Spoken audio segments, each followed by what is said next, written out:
I wanted to go live on times, but I'm still sending out the messages on Discord.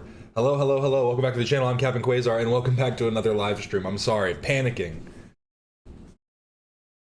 We all already know Helen Keller is a phony, so... I mean, do we, though? Do we really know it, or are we just assuming? You know what they say, when you assume, you make an ass out of you and me. Oh, let me turn my fan off real quick. I feel like it's gonna come through really loud. I knew there was something else I was forgetting. Do you have anything to say? I wonder if that got picked up. That was a mix of a meow and a yawn. Pretty good stuff. I broke another pair of headphones because I have a fat head.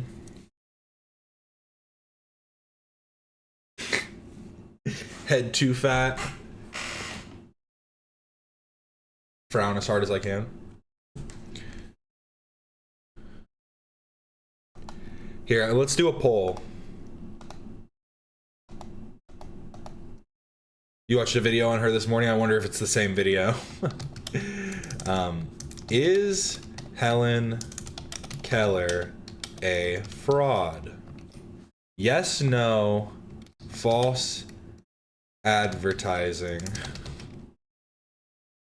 and who? There we go. So, is Helen Keller a fraud? Yes, no, false advertising, or who? Or I'll put only false advertising. That way we don't have anybody confused. So yes, no, only false advertising, and who? Who? Yeah, I got the Mick headphones now. Damn. Okay, but this poll is going up. Yeah, a little cooked. Do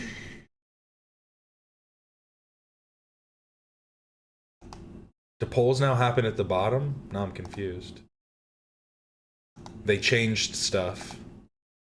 Polls no longer happen at the top. They now happen at the bottom. So I can't show it to you guys. All you see is the thing, but I'll just read it off. So people are saying it's only false advertising right now, which makes sense. But we do have some Instagram posts to look at, as well as some things from Reddit before we really get into it. But yes, let me just... Oh, there's one more thing I wanted to do. So sorry, so sorry. I just haven't been posting on Alex's self-promo. And I haven't in a while.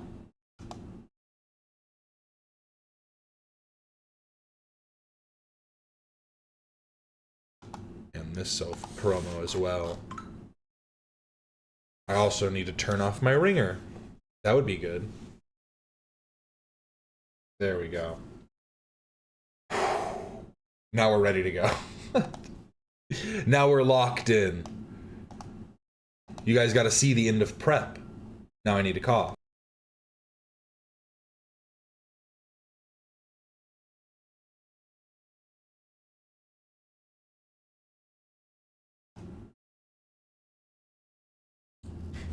%67 yes. 6-7 yes. Well, let's get this started. First off, we have something kind of incredible. Mouse on a blueberry.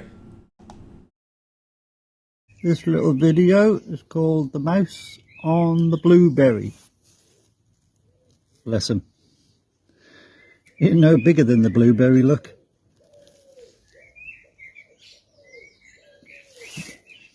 This little video is called The Mouse on the Blueberry. Oh, to be a mouse on a blueberry. Is that what life is all about? You know, it's something to start off your Friday with a bit of ease. Ease us into the weekend so that you can truly relax. I like little mice. I do until they're close to me. I like a video of one. When I see one in real life, I'm like, ooh. No, no, no, no, go away, go away. That's what I do. And I wanted to talk about this guy briefly because I know they brought it up on the H3 show, the H3 podcast. But I've been into gloving for years. Not really. I actually have known about gloving, tutting for a long time.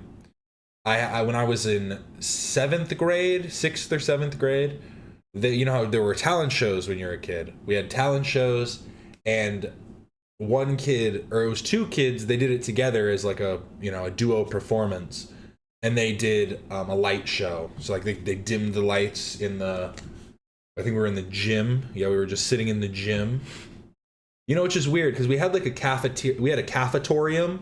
You guys ever have one of those where it's an auditorium, little stage in the cafeteria? So we had a cafetorium, but we decided to do it in the gym, I guess, because I guess that's where the bleachers were, so it makes sense. But it seems like they should have thought about that. But regardless, these kids were doing it up. Whoa, whoa. Finger roll, finger roll. How's my finger roll? This guy would say I need to work on it. How is this as an unprofessional, as an amateur?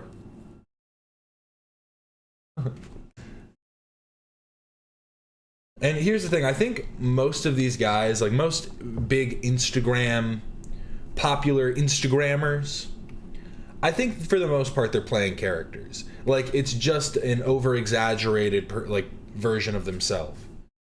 I never play a character. This is how I am 24/7.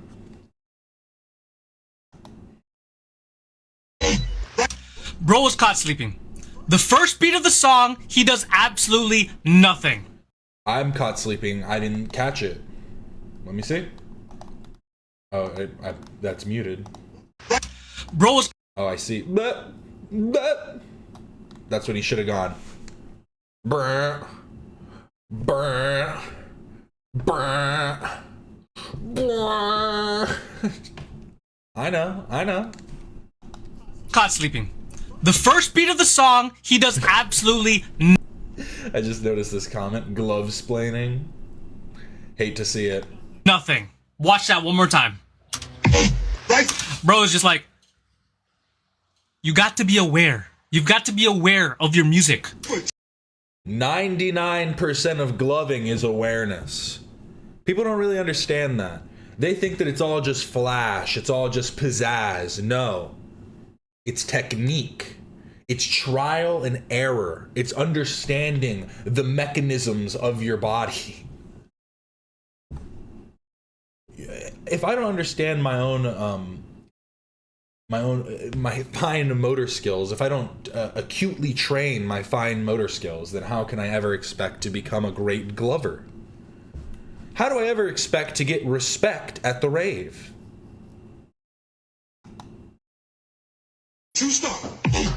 Nice hits. Okay. I like those hits. The number one thing he has to work on. These need to be straight horizontal. They need to be straight horizontal and also stabilization. He's got to hit the do. And you see, even I did it a little bit. I moved up a little bit. You have to keep that stabilization. You have to lock it. Lock it in place. If it's not locked in place, are you even gloving? What are the gloves even for? If not to stabilize you again. Stabilization. These are all little tips and tricks, see? I'm on this guy's wave. We're on the same wavelength. Me and him, this guy right here, this guy. He knows what the fuck he's talking about. Pardon my French. His angles are diagonal. We're not advanced yet, okay? You can do that when you're more advanced. When he does these finger rolls, it's gonna be sloppy. Okay. Did you guys see that? His finger roll is coming out. This finger's already coming out before these fingers do. Amateur. He's too ahead. He's thinking too fast. You gotta go one by one, brother. Come on, lock in. Slide to the right. Okay. Yeah. Look at this. When he closes the finger roll. No, I'm messing it up. Look. I'm failing my sensei. I'm sorry, infinite puppet. His middle and ring are coming down before his pinky. It's like he's used to connecting his middle and ring together. For what? Okay, not bad. I'll give him that. Okay, nice little groove there at the end. Bro was caught sleeping. I just noticed how he starts the video smiling. Really hit a... Bro was caught sleeping. Check it out. Watch this. Analyze. Enhance. But now I have a question. Whose fault is this? Whose fault is this? So this is skateboarding day 2. We've got a newbie here. Learning. You see it. You see him dropping in. You see he's over in his section. You're like, okay, if I'm going to go over there, I'm going to be cautious. I know he's new. But you tell me, who's in the wrong here? There's music playing. You messed that one up. Okay. Oh.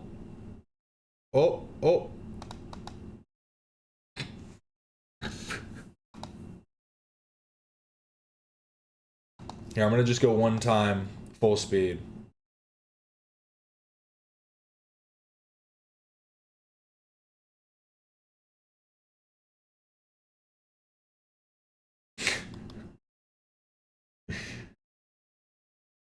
See, I think this comment's mean to beginners who should never step on a board again. I think that they should both skate, but you guys gotta be cautious. You gotta be watching out. Because, yeah, I would never... I mean, just in general, even if I'm like trying to do a trick on such a small section of the ramp, because like you're gonna have to like get off right here, like, you know, land back into the transition right here, and you're either gonna run into him or try and come off to this side. I don't know. It already felt like a bad decision, but he'd also kicked the board, which definitely made it a bit worse. I don't even know what he was trying to do, too. What did kicking the board actually accomplish?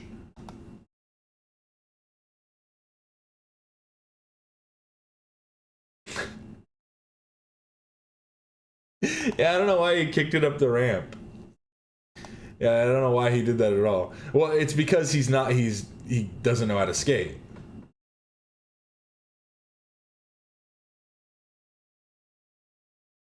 Bro doesn't skate, so that's what happens.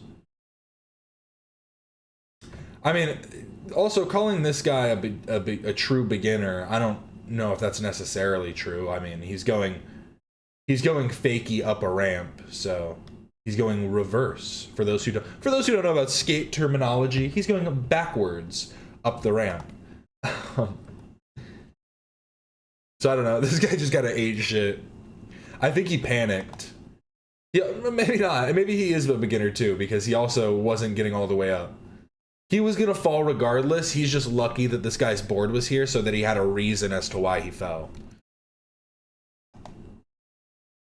No knee pads. Yeah, see, here's like my thought process on it. Honestly, I think I don't wear a helmet. I'm bad. Everyone should at least wear a helmet. But in general, you don't necessarily need knee pads or elbow pads if you're skating street obstacles, like if you're doing like benches and ledges and doing grinds and regular flip tricks, stairs, whatever.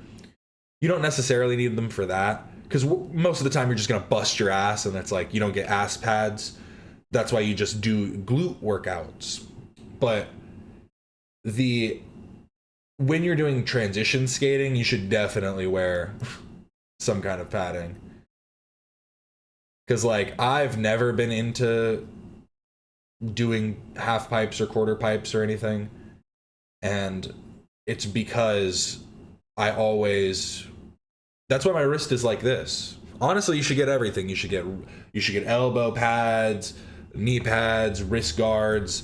Because I remember I was learning how to drop in. And I had dropped in a couple times, and then I went to a new skate park that I had never been before. And my friend was like, no, try and drop in on this ramp. Try and drop in. And he was like, everybody always tells you, just lean forward. Make sure you lean forward, because if you lean back, you're going to slide out. Like, you're going to do something like that because you don't have your weight forward enough. So I leaned forward, but I leaned forward too much. And I straight slammed on my wrist. And now I never went to the hospital for it, because the next day I had to help my grandpa move some stuff. I had to help him. What did I have to help? Maybe we were doing a garage sale. I don't remember. We were doing something the next day, and I was like, well, you can't deal with this. But now, ever since then,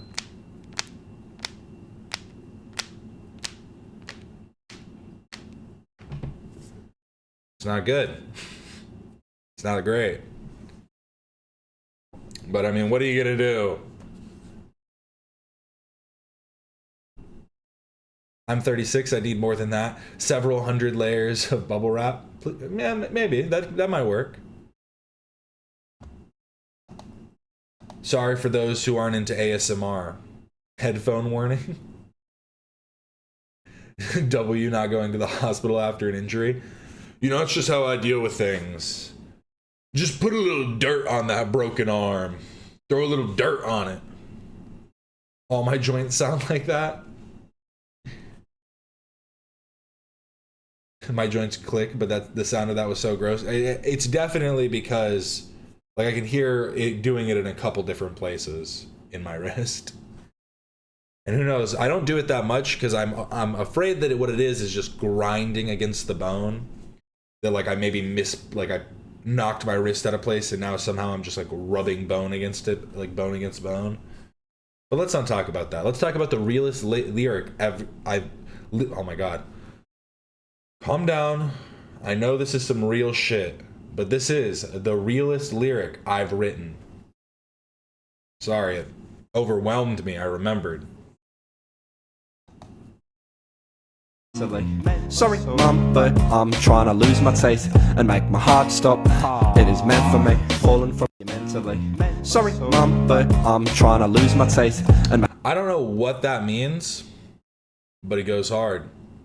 Make my heart stop. It is meant for me, falling from you mentally. I need to hear the full thing. Already stole your son, I'm trying to take. You stole my son? What did you say? Already stole your son, I'm trying to take more. Already killed your mum and trying to kill more. I don't know how I feel about it. I'd be a little bit upset. I'd be a little bit upset to say the very least. Thank you though, Lil Butch. Look at this land, now look at the blood on their hands. Look at this land. All of his videos are literally just one lyric. What's up, fuckers? Don't call me that. Whoa, whoa, whoa. I didn't choose to be here at all. Don't look at me as no rookie when I'm a motherfucking veteran. Evident that I'm better than anyone. All I really need is a little more evidence. I'm not gonna. Spitting? Question mark?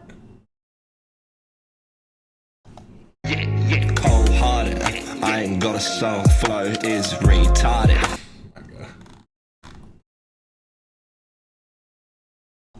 I'm alive, robbing the guy, you can't even hold in the back. I even want to run this shit, I have you run out, run the back. I'm alive, robbing the guy, you can't even hold in the back. I even want to run this shit, I have you run out, run the back. I'm alive. Do you think that this was also very short because he was doing a freestyle and most of it was just him going like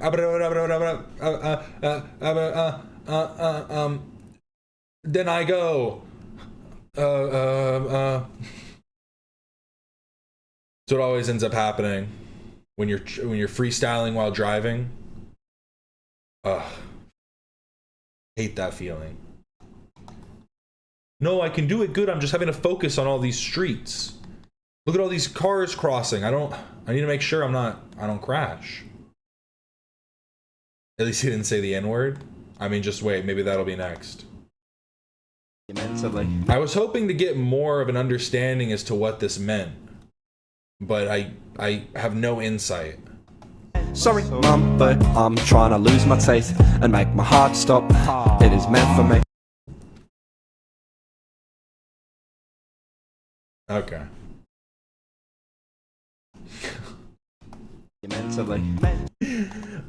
All of the comments are just being really mean.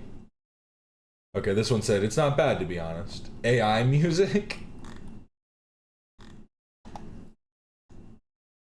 Feel the aura.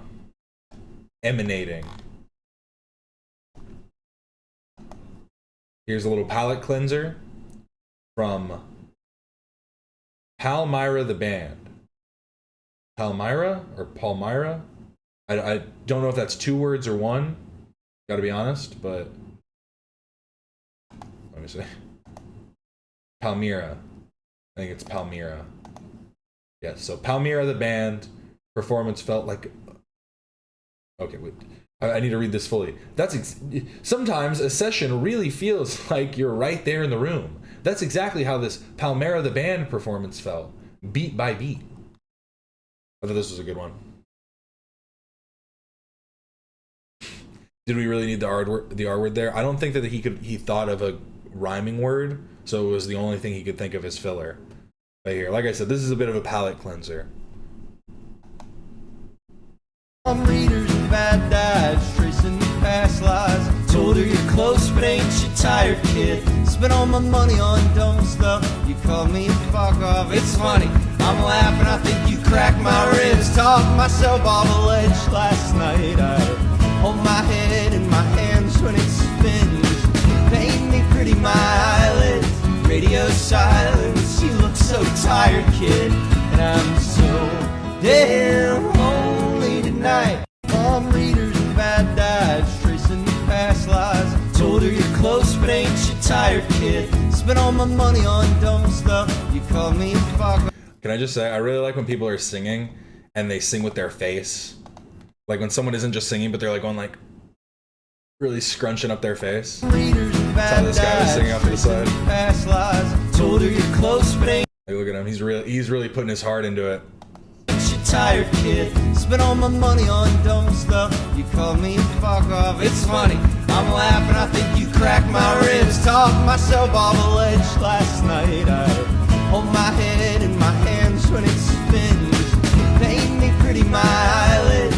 Radio silence. You look so tired, kid, and I'm so damn lonely tonight. Yeah, I really haven't heard of them, but I just saw that and I thought it was really good. So check them out. Palmyra band. There again, back again, 400 miles. I made it to Knoxville and sang for a while. There's a girl at the bar, she says she likes my tattoo. Oh, but I won't spill ink till I get home to you. It's fine, it's fine, it's fine, it's fine. Don't ask me again, or I might change my mind. It's fine, it's fine, it's fine. Well, it's always.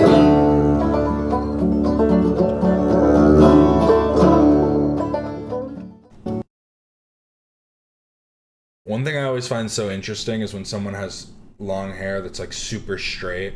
Like you can tell this guy just has naturally very straight hair. Not that like straight hair is uncommon, but it's a certain type of straight hair where it's like eternally flat. There's no layers to it. Look at the gifted sub. Oh, thank you so much. Shout out Alex the Fiction. Oh, I don't have it pulled up. No, my soundboard. Well, at least this reminded me. Thank you for the gifted. But I was gonna play I won't say which one. If I say it, then you have a soundbite of me saying what you said. But I can just wait and then. I fucking bust loads all over my couch. Shout out Alex. Don't worry. Is that better or worse than Harley saying? Piss on my lips. Piss on my lips. I need to use that more. Just when someone says something really dumb. I don't know, I enough. Here, we know the Phantom, right? I am the Phantom 666. He's bringing back horror rock. AI sucks. It's true. AI does suck. But you know what doesn't suck? Rock and... Play the vaguely Egyptian sound. Is that this one?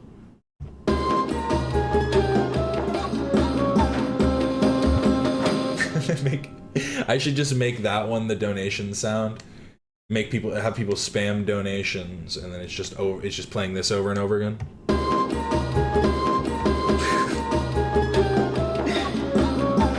It's a little too long. See, I have a few on here that are just a little bit too long. Some of them are pretty good short ones.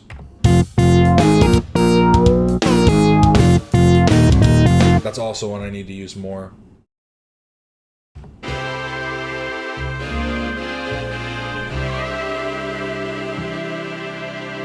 Take it away, I Am the Phantom. Roll, horror movies, and Wait, damn it. Let me restart. Sorry. Take it away, the Phantom.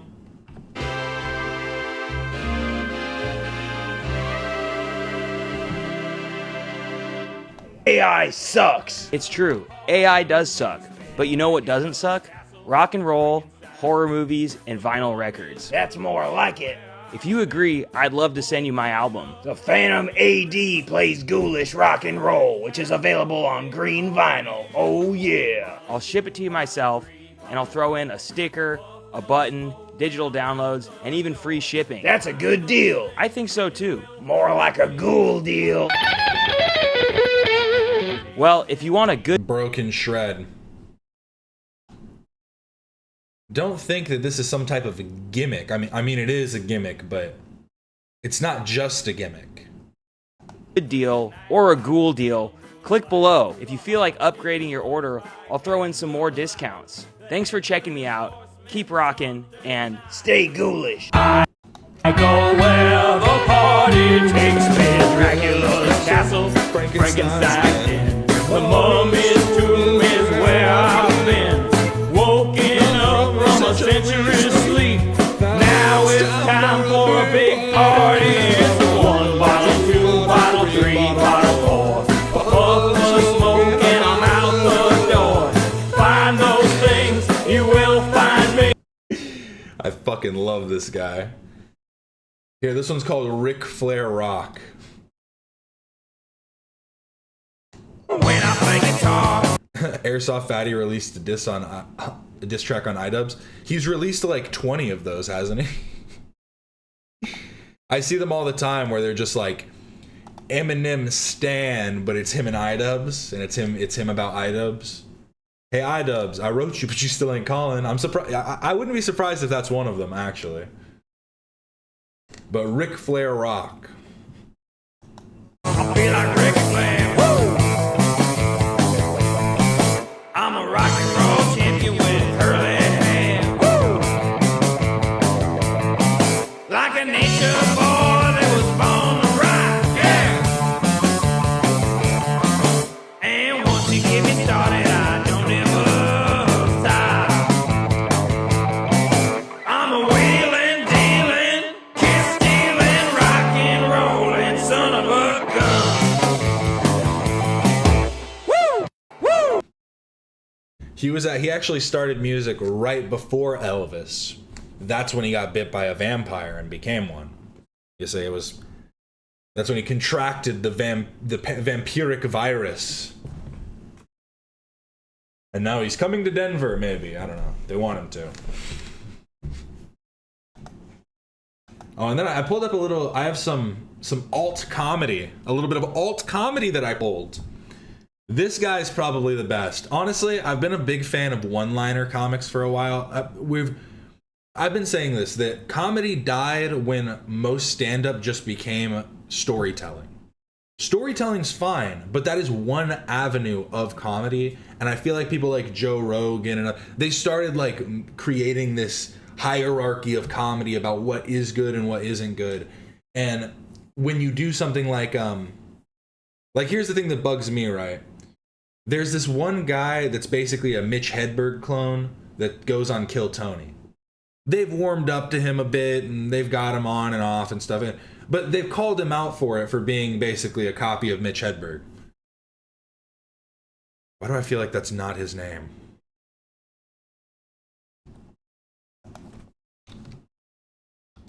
That is his name. I don't know why his name just sounds so weird, even though that is his name. But that guy's like a Mitch Hedberg clone. But Tony's friends with Mark Norman, who, in my opinion, is just a Norm Macdonald clone. And Mark Norman, I think, is like the bad example of trying to do actual punchline comedy. We moved away from punchlines and into storytelling, and it's not necessarily a bad thing. But we need more punchlines, and this guy is the best one-liner. He's a one-liner with Tourette's. Seinfeld? What's the deal with this food airplane? trying to get the dog in the mirror to stop harassing my dog. One good thing about Tourette's is it does take all the fun out of hunting me for sport. I cheat at the casino by secretly not having an attachment to material wealth. Children would be so jealous if they knew how many stickers we have in dive bar bathrooms. Went on a date recently, and she said, "Did you know that Emily Dickinson only became famous after she died?" I was like, "Oh, word? That's the same for dinosaurs." How about a couple that does an ellipses for their last name instead of a hyphen? Smith. Jones. Hey, baby Seinfeld from earlier, and he's dating a fetus. Sorry. That last one is the best. Shout out Feld Frog. Baby Seinfeld from earlier. She's dating a fetus. Crazy. And then this was a good one too. This is Joey Cerrone. Cerrone? I think it's Cerrone. Joey Cerrone comedy. And I've just been trying to get because there are good comedians and there are bad comedians, right? There's gonna be a lot of both. And sometimes you have good jokes with bad delivery, and sometimes you have bad jokes with good delivery. And that's like what makes like a good comedian stand out, a good comic stand out. This guy was really good. The next one I have is pretty decent, and then the last one is Lil Pete. We remember Lil Pete. But this is Joey Cerrone. Big man, I'm wearing the pants I'm wearing. You would not believe how big they are. You could not comprehend how big these pants are. If I want to fold them, I have to call my roommate in to help. And then we fold them like a soldier died. My whole closet's just triangles lined up and down. I'm a fat vegetarian, too.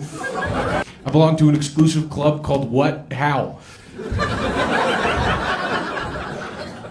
I'll tell you how. It's because beer isn't meat. I'm a big man.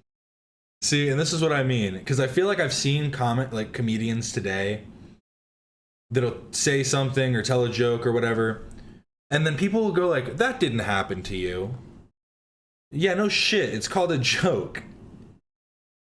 Hey, you don't actually have little triangles of all your pants in your closet. Why did you lie to all of us? But yeah, this guy's a legend. Great bit. The beer the beer isn't meat line, honestly, is such like a simplistic bit, like such a very simple punchline that I feel like a lot of it should have. I need to know if that joke's been told before, honestly, because a lot of, I forget what that's called.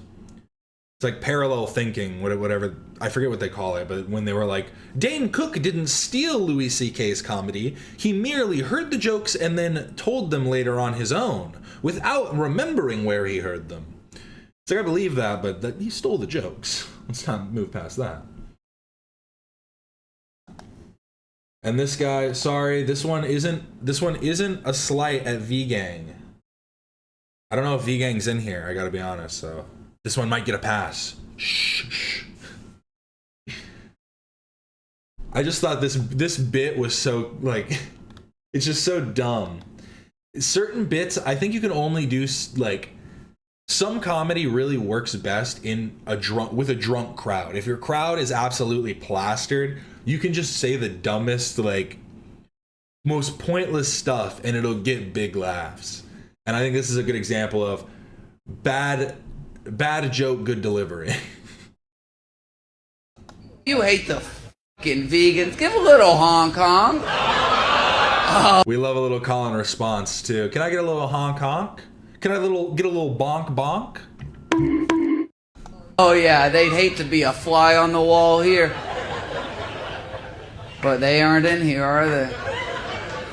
We don't let them in. That's why we check your phone at the door to make sure you don't have the salad app. Oh, we only got the burger app. Oh, we love burger, don't we? Oh, yeah. If you love burger, give a little honk honk. Oh. Great stuff. And then Lil Pete comedy. We all know Lil Pete. Talked about him before. I don't think he's joking. I don't think he goes up there to tell jokes. I really do think he just goes up there to vent. His life is hard. He needs to just get stuff off his chest. And most of the time, it's just him being kind of an asshole. Recently started dating a new stripper. Her name is Marilyn Monroe. I recently... And that was it. I thought there was going to be a punchline. I thought that was the setup. I was like, okay, there's your setup. Now hit me with the zinger. He got a few laughs though. Again, drunk crowd works. Oh, this is the guy we just saw. This is what I'm talking about. A new stripper. Her name is Marilyn Monroe. I recently started dating a new stripper. That's the whole joke. Now this is what I'm talking about. Maron. Her name is Marilyn Monroe. The smile, he fucking knew he killed it. He knew that one killed. He's like, light work. Light work and nothing. Like it was nothing. But now we move on to Reddit. Got a new Tom post. Tom says, from Tom Ward Official, at the gym. Here, let me make this a little bit emotional. Sorry. Do I have anything?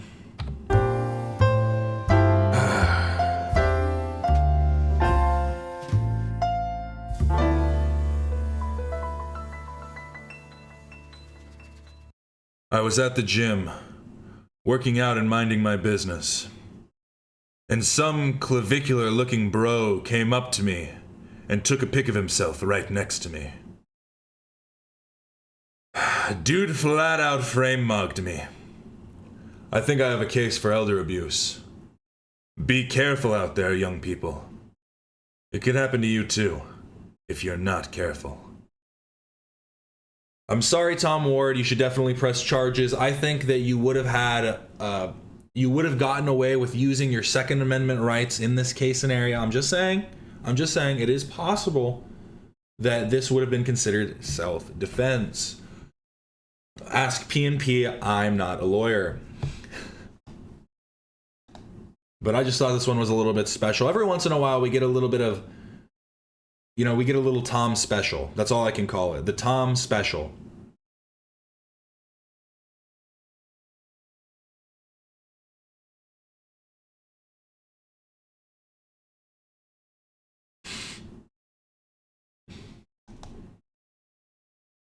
Oh, I don't know why I split this up like this. The Tom one should have been after. There was this weird kids room at a dealership that someone posted on r/weird. This is very odd. I don't think I'd put my kids in here. I feel like you put your kids in here and then like somehow this like wall just closes and locks and then they start pumping gas through the vents. It's just a little too eerie for me. I don't like it.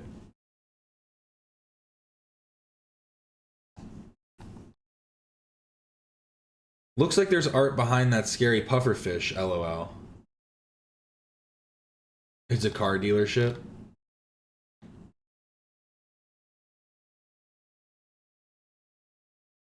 Oh, it does look like there might have been a painting underneath.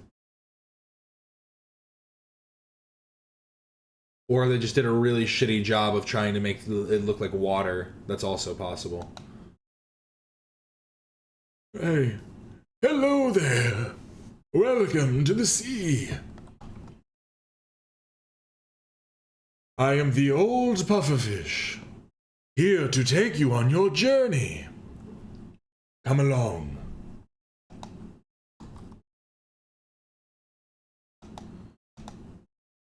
God damn it. Which one did I just close now?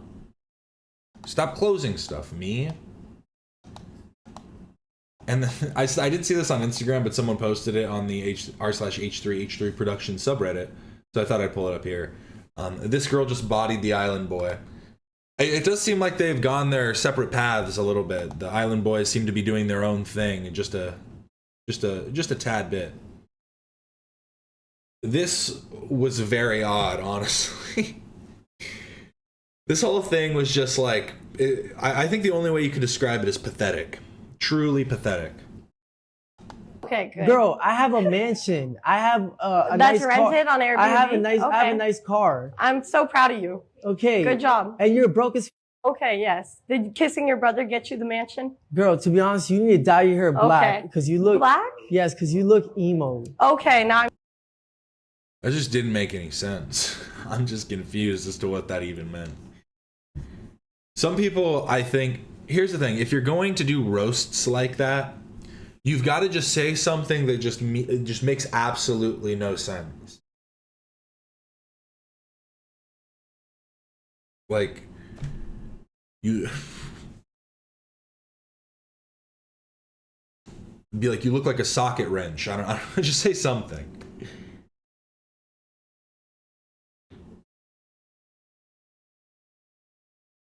Like, you say something weird. You say something that's too obscure.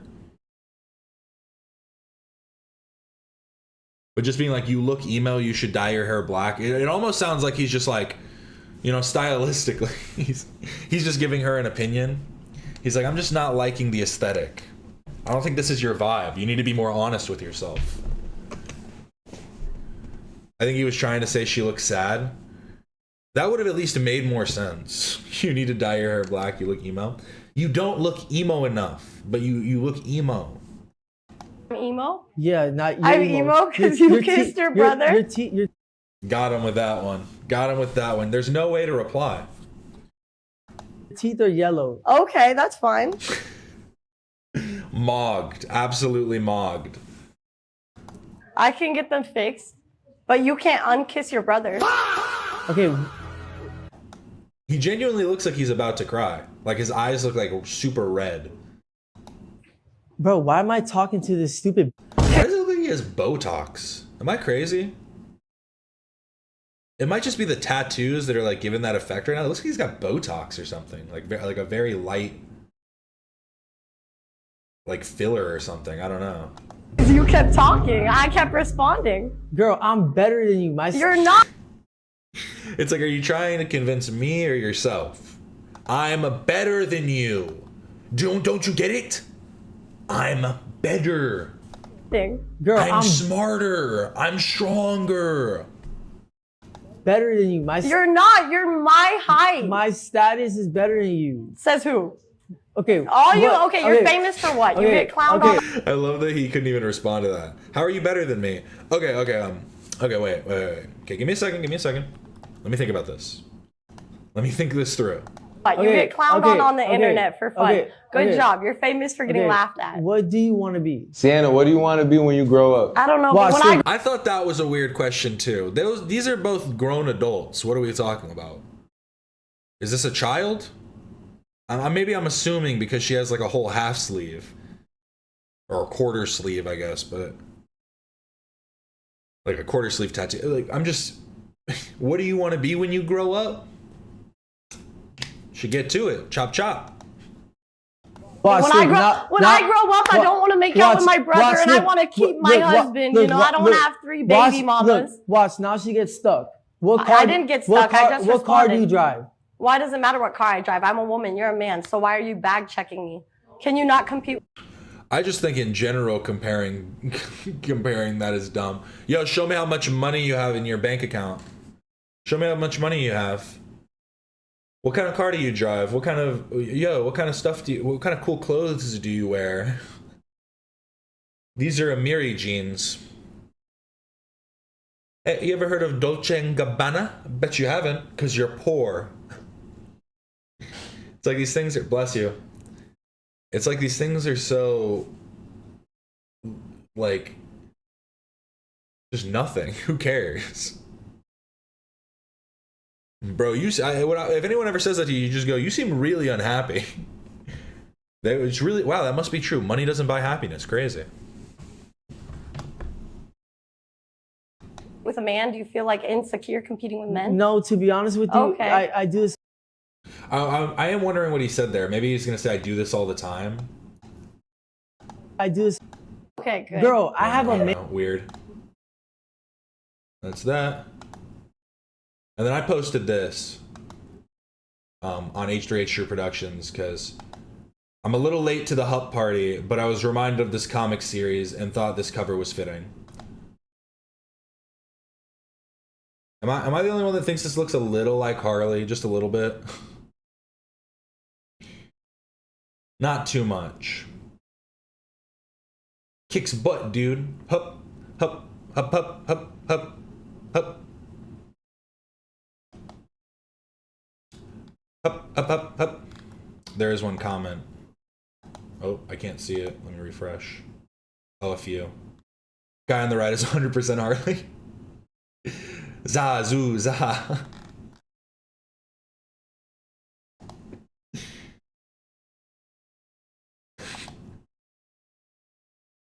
But there we go. And that's that. Ooh, I've been running a little fast today. Got to slow it down now because we've got to analyze, inspect, really break down the truth about Helen Keller. Is this a video you saw? The Helen Keller story doesn't add up. Is Helen Keller a fraud? This is from 3 days ago. It's already got 1.4 million views. Very popular, but we need to see if it's true or not. Is she a fraud? See, I think that my whole thought process on it is this. I didn't think Helen Keller, because from what I understand, I should have looked this up. Didn't she get like pneumonia or something? She got some kind of disease. She got something when she was young. Some sickness.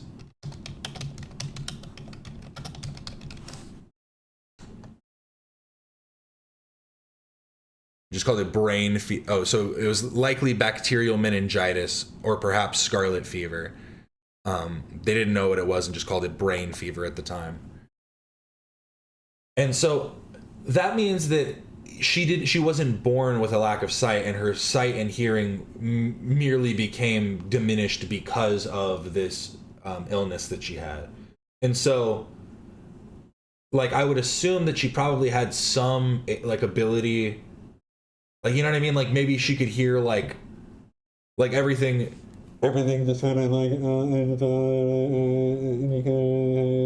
like maybe she could hear, like, just like an overall humming or something, or maybe she could see, like light, could barely even make out shadows or something. You know what I mean? Like, there is a possibility of that, too, because both of those are on, like, a scale, and there's, like, isn't it, like, rare to be completely blind or be completely deaf? To be fully...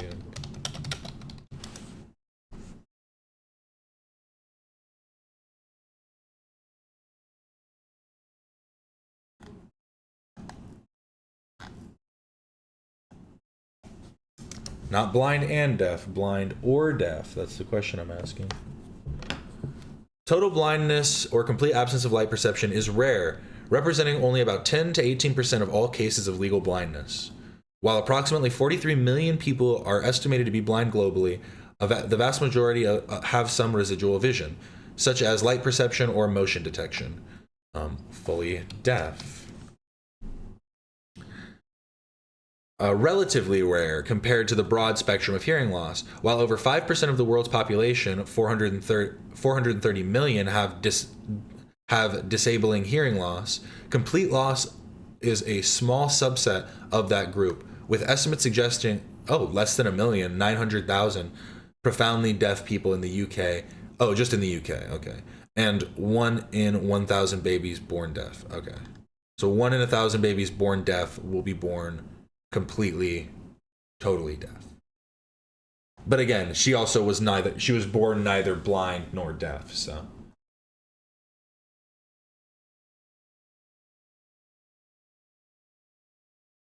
The problem is that every time she had a new caretaker, her way of writing and thinking would change drastically, which leads people to believe it wasn't really her writing her stuff. I mean, I could also believe that too, that she was used as a voice. Did she really say all that shit about eugenics? That's the part I care about. Oh, she flew a plane, she did this. What about all her... wasn't she like a proponent of eugenics? Wasn't she like in favor of it? She's like, it's a good thing. And it's like... To be fair though, it was the time. I think in the time period, it was like an intellectual thought to be in favor of eugenics. Because what? Helen Keller was born, yeah, she died in 1968. So it was popular pre-World War II to like intellectually speak on eugenics and the idea, because like the whole idea was people genuinely thought that it was a connection between behavior and race in some way, or behavior and other aspects of being, not just race. There are other things too, like it was largely about disabilities as well. But again, that's what makes it odd, because it's like, what, Helen Keller wishes she was snuffed out? Is that all it was? It's just one of those statements?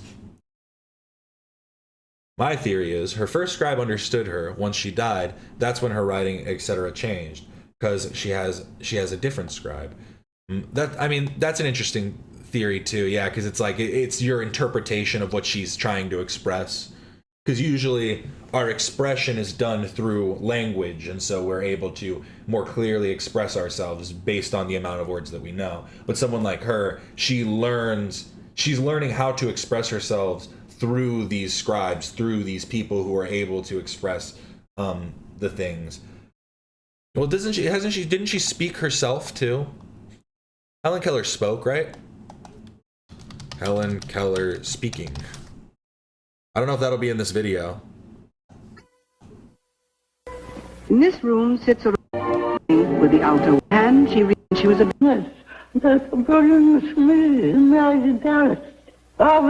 It is not blind. Okay, yeah, so she was interpreting what she's saying. Wait, let me hear if I can make out if she's because that's the part I'm wondering. It's like, is she doing act? Because in like thinking about it, right?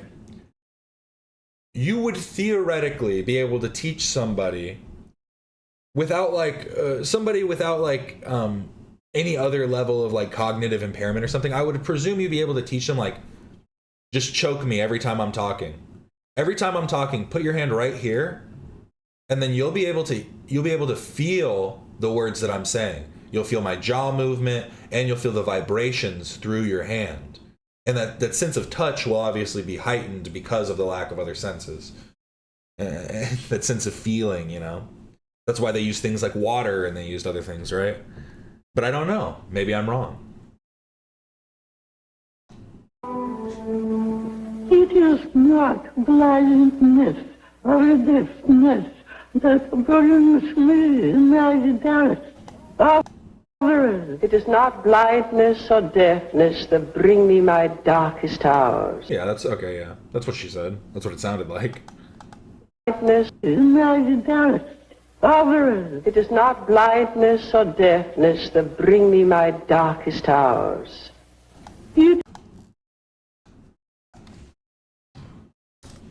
I want to see her fly in a plane. Abilities of the blind, almost any thrills the onlookers. Helen is in the air for half an hour and says she feels more physical freedom than ever in her life. Yeah, I mean, she's just co-piloting. She's basically just sitting up there. Only later does she learn that in this landing, she and the pilot are in genuine danger of motor failure.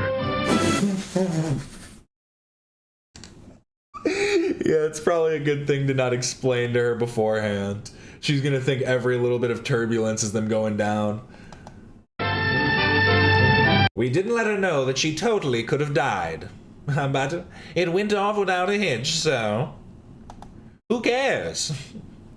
We might have put her life at risk, but what? We should have had her sign a waiver or something? But yes, this is the Helen Keller story doesn't add up. By Elephants in Rooms. Ken LaCorte? I don't know how to say any of this apparently. Ken LaCorte, but let's check it out. Was Helen Keller a fraud? I've wondered about that for over a decade, but I really hesitated to make this video because we live in an era that just loves knocking down historical figures. And I just don't think that's a good idea to dismiss. The thing is this, right? It's you don't tear down the things that they established, but you can still tear them down as a person, depending on what they did, obviously. She's a fraud. She was only partially deaf and blind. Because if this video does end up just being that the scribes were frauds, that's gonna be even more like, what? Why would you say that in the beginning than that Helen Keller is a fraud? Our algos are the same. I got recommended this one. I think it was Beth recommended me this one, or was it Tiff? Somebody did. But shout out them. They said a video about Helen Keller, and I was like, yes. Amazing people because they held some outdated beliefs. I mean, you can pick any hero and somebody's out there with a takedown video on YouTube. But this one's different because we live in a society. The question about Helen Keller isn't about whether she was a bad person. Oh, it was Tanya? Got it way off. I'm so sorry. Thank you. Thank you for the recommendation. It's about whether her accomplishments were even real. Whether the books, the essays, the political philosophy attributed to her actually came from her mind or someone else's. The elephant in the room is that the skeptics might have a point. I'm Ken LaCourte. I dig into topics like this. It is just Ken LaCourte. It's not LaCourte. Take that E off. Make some people uncomfortable, and I try to give you the fairest overview I can. And I did my best here. In this video, we'll first look at the legend of Helen Keller, then take a quick look at exactly what Keller's the legend of Helen Keller, the myth condition was. Then ask, why don't we see that many more Helen Kellers? Because we just don't. Because it was a cause of illness. I think the condition itself kind of explains number 3, right? It was a cause of illness, and thus, because we've had like a reduction in those types of illnesses, of course we aren't going to see more people that are turned blind and deaf. Because as I've just read in those statistics, the blind and deaf population is already like very small. And so I imagine there is probably a large percentage of people that have some kind of hearing impairment included with their blindness. But again, it's about to what degree at which you have them. That might have something to do with Anne Sullivan, the miracle worker. And finally, we'll try to figure out... Yeah, see, honestly, is that the first caretaker, the miracle worker, Anne Sullivan? I feel like that's the name I remember hearing. I didn't even know that there were multiple people. But I guess that makes sense because she helped her when she was like a child, right? So I guess that makes sense. I guess I always just assumed it was the same lady, but... That shows the egg on my face, or whatever. Piss on my lips. Whose words were really published? Okay, so the legend of Helen Keller starts in Alabama, where she was born in 1880. At 19 months old, an illness took her sight and her hearing. For the next 5 years, she lived in near total isolation, unable to communicate beyond a few crude gestures to her family. Then Anne Sullivan showed up, and the story that followed became one of the most famous in American history. Within weeks, Keller was learning words through fingerspelling into her palm. By age 10, she could read Braille in English, French, and German. By her teens, she was writing essays that drew serious literary attention, and, along with Anne Sullivan, she was world famous for her whole life. Keller became friends with Alexander Graham Bell, Edison, Ford, Einstein, Chaplin. Ableist, a normal intelligence person without sight and hearing can do lots. Yeah, that was the point I made. I was saying that my assumption would be that you'd be able to like have a person that doesn't have any kind of like intellectual disabilities would be able to do a lot. Or are you saying it's ableist because of the plane flying? I don't know, man. It's something to question. She did not fly that plane, though. She went up in the plane, but she didn't pilot it. She flew in a plane. She flew in a biplane. I'm speaking to the chat. Thank you for reading. You got it. Always. I just need to defend myself. I'm not ableist, I swear, I swear. I have a cousin who's blind. I have two cousins who are blind. Twain. She met 13 presidents. She graduated from Radcliffe, Harvard's women's college, with Sullivan at her side. Yeah, it's not hard to keep an already flying plane on course. I mean, yeah, I imagine it's the same as anybody who goes up flying, right, for like their first time. It's like, you can fly, but the other pilot's gonna make sure that you don't fucking flip you guys over or something. Like, it's one of those, I imagine it's one of those things, yeah. Interpreting lectures into her hand. She was the first known deafblind person to earn a bachelor's degree anywhere. Keller wrote 14 books and hundreds of essays and letters. She used her fame as a political activist, a suffragist, a socialist, a co-founder of the ACLU, a vocal opponent of World War I, and one of the earliest advocates for people with disabilities. I don't think it'd be ableist to question. I mean, to flat out say she's a fraud is maybe a bit hyperbolic. But I think that it'd be ableist to just presume, like you're saying, that she could do nothing and wasn't able to, because, like, to just assume, oh, she must have just been fully blind and deaf and couldn't accomplish anything and couldn't do anything. I think the question is more about the levels of which she is blind. Being a fraud has nothing to do with her abilities, like, with her blindness. It's about at what levels she is blind or deaf. By any measure, disabled or not, her resume is extraordinary. That all stemmed from her life story and her extraordinary writing. By age 10, her letters became remarkably sophisticated. She began using flowery, somewhat Victorian language that was very adult-like, including visual descriptions and metaphors that made her seem almost supernatural to the public. In a poem she wrote at 13, she described the golds, scarlets, and purples of an autumn landscape. Or she would write about how she would delight in the gorgeous colors of a sunset. She described lilac, her teacher's favorite color, as making her think of faces she had loved and kissed. Gray was like a soft shawl around the shoulders. Yellow meant life and was rich in promise. All that from a young woman who'd been blind since she was 19 months old. I mean, to be fair, those descriptions meant almost nothing about the actual, like, material visual qualities of the colors. These are all about, like, the feelings that those colors would, like, make you feel or whatever, you know what I mean?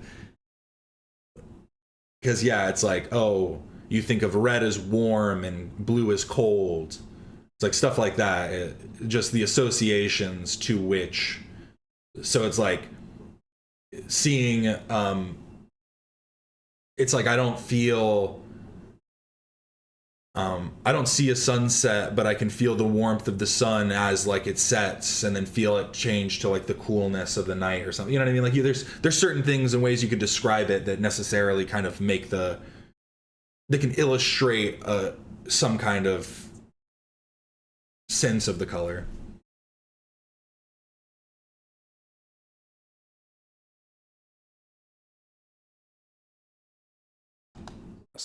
All that from a young woman who'd been blind since she was 19 months old. When critics challenged that visual language, Keller responded that a blind person should be allowed to use words whose meaning one can only guess from analogy. When a reviewer in The Nation called all her knowledge hearsay knowledge, Keller fired back that the bulk of the world's knowledge is in an imaginary construction. That's a sharp answer, but there was definitely an imitative quality that created a scandal that I'll get to in a minute. And it's important because very little about Helen Keller's story can actually be independently verified. And the more closely you look at how her words were actually produced, the harder it becomes to know where she ends and where the people around her began. So before that, let's take a look at something more basic. What was she actually working with? And as it turns out, we don't know as much about Keller's condition as you might think. The official position from the Perkins School for the Blind is that Keller became totally deaf and blind at 19 months old. But no surviving clinical documentation from 1882 confirms that with any kind of modern medical precision. Doctors at the time called her illness brain fever, which in recent years is believed to have been bacterial meningitis. That causes inflammation of the membranes around the brain, which can permanently damage the optic and auditory nerves. But no one can really confirm whether she had a tiny amount of vision or hearing. I mean, the diagnostic tools available in 1882 Alabama, they couldn't detect minimal vision or hearing. Today, we conduct a battery of tests. And that matters because even a small amount of residual function is a big deal. Because even a minimal audio input gives the brain something to organize around. With nothing, the brain needs to build from scratch using entirely different neural pathways. So nothing in the record really contradicts that Keller was totally deaf-blind, but we only have the judgment of doctors from a different era. So this is a good time to mention, as usual, that if I get any of these facts wrong, let me know in the comments and I'll address it in a pinned comment below. My sources and research, they're also in the description box. We had a meningitis outbreak in the UK recently. Damn. That doesn't sound good. Well, I'll keep you in my prayers. So one thing I've always wondered was, why aren't there more Helen Kellers around? We have more resources and scientific knowledge than ever before, but we don't have hundreds of people deaf-blind from birth with her capabilities. So I did my best to research that, and the number of comparable people is small. In the handfuls, not the hundreds.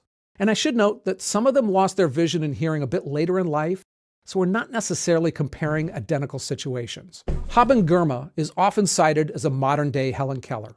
She graduated from Harvard Law School, wrote a best-selling memoir, and became a prominent disability rights advocate. Her condition was progressive, beginning in early childhood. Robert Smith does. He lost his sight and most of his hearing to meningitis at age 5. He became the first deafblind person to earn a master's degree and publish poetry. Laura Bridgman actually preceded Keller by 50 years. She lost her sight, hearing, taste, and smell to scarlet fever at age 2. She mastered language. Wow, this is honestly super interesting. What I would have assumed is that we would see more people not more people like it today, but like I'm saying, we would see in a percentage of people that just have a level of deaf blindness. But this is honestly so interesting that, yeah, it does. It makes sense that at the time, yeah, you just get a disease. It's like, oh, he got sick and now he can't see or hear anything. Just happens. Oh, he went swimming in that lake and then his legs fell off. What did you expect? In the past, people didn't get sick. In the past, before we had vaccines, people didn't get sick. I swear, no. You want to go blind and deaf? I don't think so. I think I'm okay. I think I'll take all my modern medicine. Language, literature, and basic mathematics at Perkins. She proved the concept was possible before Helen Keller was born. But her output never came close to Keller's in volume or ambition, and she lived a quieter life. Marie Hureton is probably the most comparable case. Born completely deafblind in France in 1885, she had no language at all until age 10. She eventually learned to sign, read, and write, and she taught other deafblind girls in Braille. Absolutely remarkable, but she really never produced literary or political work of any sophistication. There's a consistent pattern that the earlier and that the more total the loss, the more modest the output. And I think we've never seen anyone produce anything like Keller's volume and sophistication from a comparable starting point. Today's sponsor is Private Internet Access, and they're all about encrypting and protecting your data. Well, I would need to know more about their stories. Here. Whenever you're browsing online, go really quiet while I talk. See, I think that it's one of those things where I would need to know more about their stories, but I think that her story is very, it's a very particular case because of the way that, it seems that people put energy into her in the hopes that they'd be able to, recover something out. So, I don't know. It is definitely an interesting conversation to be had. They let you use IP addresses. Damn, how long is this? Countries in all 50 U.S. Is this like a fucking... This is like a 2-minute ad. Come on, man. States. So in just one click, here, let me see what the and be exposed to news. Let me see what the poll is at right now. Oh, I guess the 36% of you are the ableists. Is Helen Keller a fraud? Yes, 36%. No, 8%. Only false advertising has 48%. And who is 8%? Some people just don't know. extra months for you know what happens. 30-day money-back But yes, if you want to check out their ad, unlimited I devices, hope you were paying attention. phones, computers, even TVs. Ooh, are you watching? That's a great deal for any reputable VPN, especially one like PIA that's trusted by over 30 million people, They are. including me. Check them out at piavpn.com/elephantsandrooms. The link's below, or scan this QR code. So there have been tens of thousands of people deafblind from a young age. Why aren't we only talking about a handful? Part of that answer could be that the pool is smaller than it appears at first, because many of these children have disabilities beyond the sensory loss, cognitive or physical. The number who are deafblind with an otherwise intact brain, that's a fraction of an already rare condition. That's what I was going to say, and that's why I think that it's a specific case, because we don't have people going deafblind in the same ways anymore. And so it would be interesting to know, like, was her brain donated to science or anything after she died? It would have been interesting to really try and understand that a little bit better. And for most of human history, children born with these conditions, they just didn't survive long, or they weren't educated or weren't documented. Still, it's a hard thing to get past. I mean, today, in first world countries, we have early screening, special education mandates, assistive technology, and dedicated deaf-blind programs. Today, we have resources that Keller's era couldn't have imagined. Yet we still don't have a steady stream of comparable deaf-blind college graduates or published authors. In fact, the research... Dad was a racist eugenicist, seems like karma to me. Well, she was a eugenicist too, apparently, based on the information that we have available. But I said this before, that in the time, it was like an intellectual conversation. Like the intellectuals were having a conversation about the utilization of eugenics. And before World War II, it was just the idea of, I think that a lot of them more so thought about like breeding out bad behavior and stuff. I think that was kind of like the main thought. But then it easily and quickly got tied to the racial bigotry and ideologies that stood.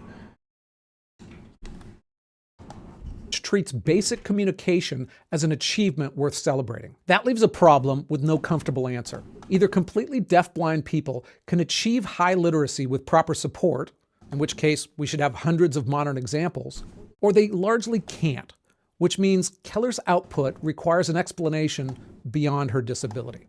That brings us to Anne Sullivan, coined by Mark Twain as the miracle worker. She came to the Keller family with a terrible backstory.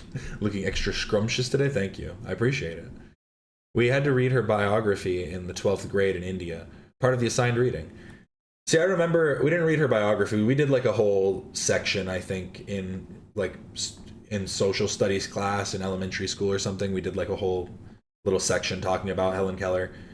It wasn't a whole lot, but the thing I am kind of just...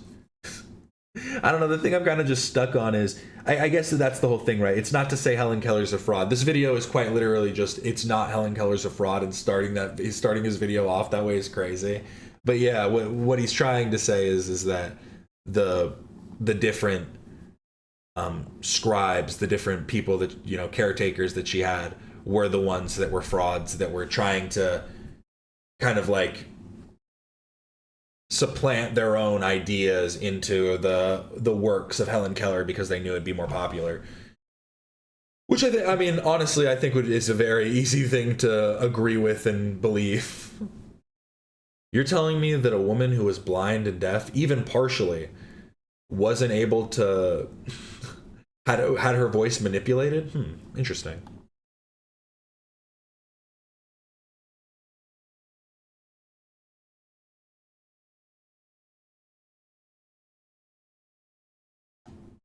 She had severe visual impairment of her own. Her mother died at a young age. Her father abandoned the family. She grew up literally in a poorhouse. Abject poverty. Sullivan was 20 years old when she showed up in Alabama to teach a 6-year-old girl she never met, with no formal training as a teacher of the deafblind.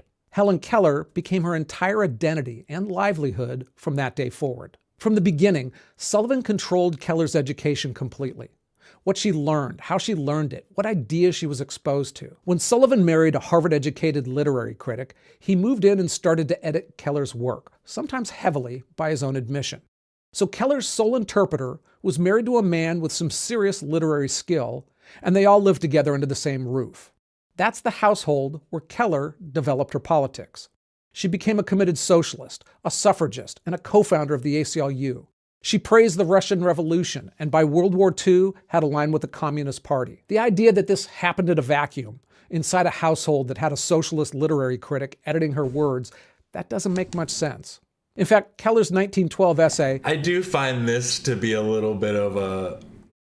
I mean, everybody's impacted by the ideas around them. If you don't believe that she would, like... regardless of if she was properly exposed to, like, alternative opinions, I think it would probably be pretty fair to say that she would probably agree with the people who are her caretakers and are teaching her things because of that. Because we all have that kind of bias, and you know, we've all been taught only a certain amount, and it takes a lot to break out of that. And when you are only able to be taught by others, like when you cannot learn independently, then yeah, you're much more subject to whoever your teacher is and the ideas that they want to teach you. How I Became a Socialist. In it, she wrote that Sullivan handed her the first book on socialism, not because she was a socialist, but only because she liked its writing style. Over time, Keller's politics ultimately went further left than either of the other two. So maybe her convictions were genuinely her own. But here's the problem. Do you think Helen Keller would be a Hassan fan? I don't know if she'd be into streaming, I've got to be honest. I don't think that would be her main medium, her main form of media intake. We can't verify much of Keller's thinking at all that didn't pass through Anne Sullivan first. Now, Keller infrequently communicated through others. She could type, and she did develop the ability to speak. Here's a bit of that. It is not blindness or deafness that brings me my darkest hours. It is not blindness or deafness that bring me my darkest hours. So for 33 years, every word Keller ever published went through Sullivan as the sole interpreter. Sullivan admitted she sometimes got the idea of what Keller was saying, but didn't always know the exact words. During the time Keller was with Sullivan and her husband, she published 3 books in her 20s. At the age of 33, she published Out of the Dark, a sustained work of socialist argument. Her writing across those 3 decades was literary, philosophically ambitious, and politically sharp. Then Sullivan died when Keller was 56, and replaced by Polly Thompson, a woman with no background in literature or politics. And the output changed immediately. Helen Keller's journal, published when Keller was 58, it was thinner and more emotional. Let Us Have Faith, published at age 60, it was a collection of short, inspirational essays with no political edge. Teacher, a tribute biography to Sullivan, took nearly 20 years to produce and is considered her weakest book. A woman producing sharp political arguments at 33 was producing inspirational pamphlets at age 60.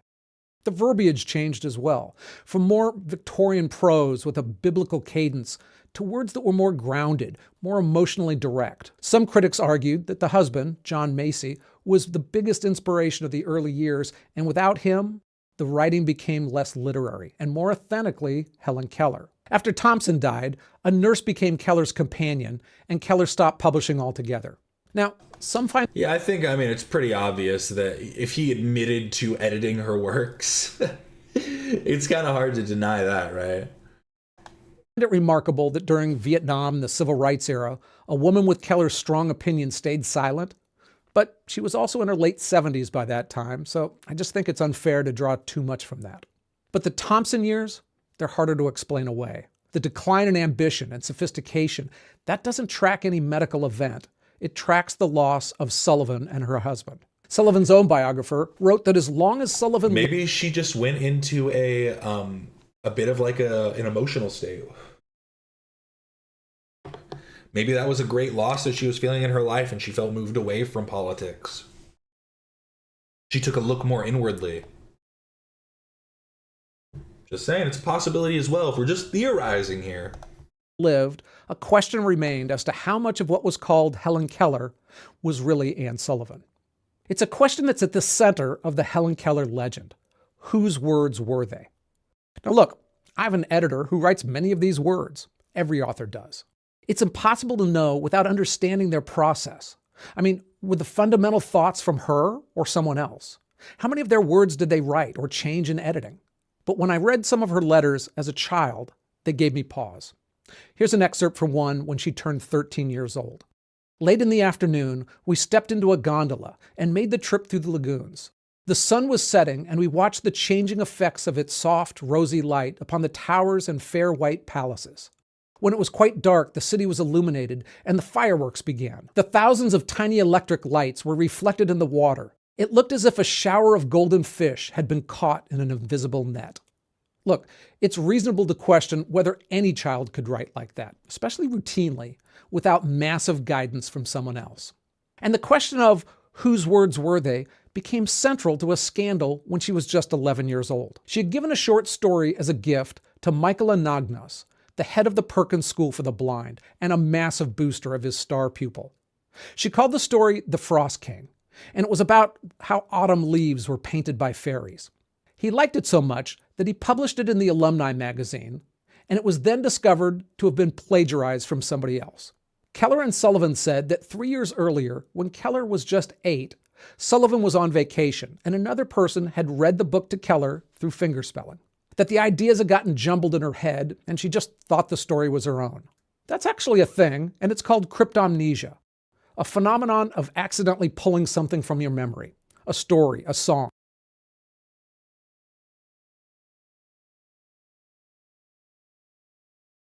Cryptomnesia, I was muted. Cryptomnesia, that's the thing I was talking about with Dane Cook stealing Louis C.K.'s material. That's why I was muted.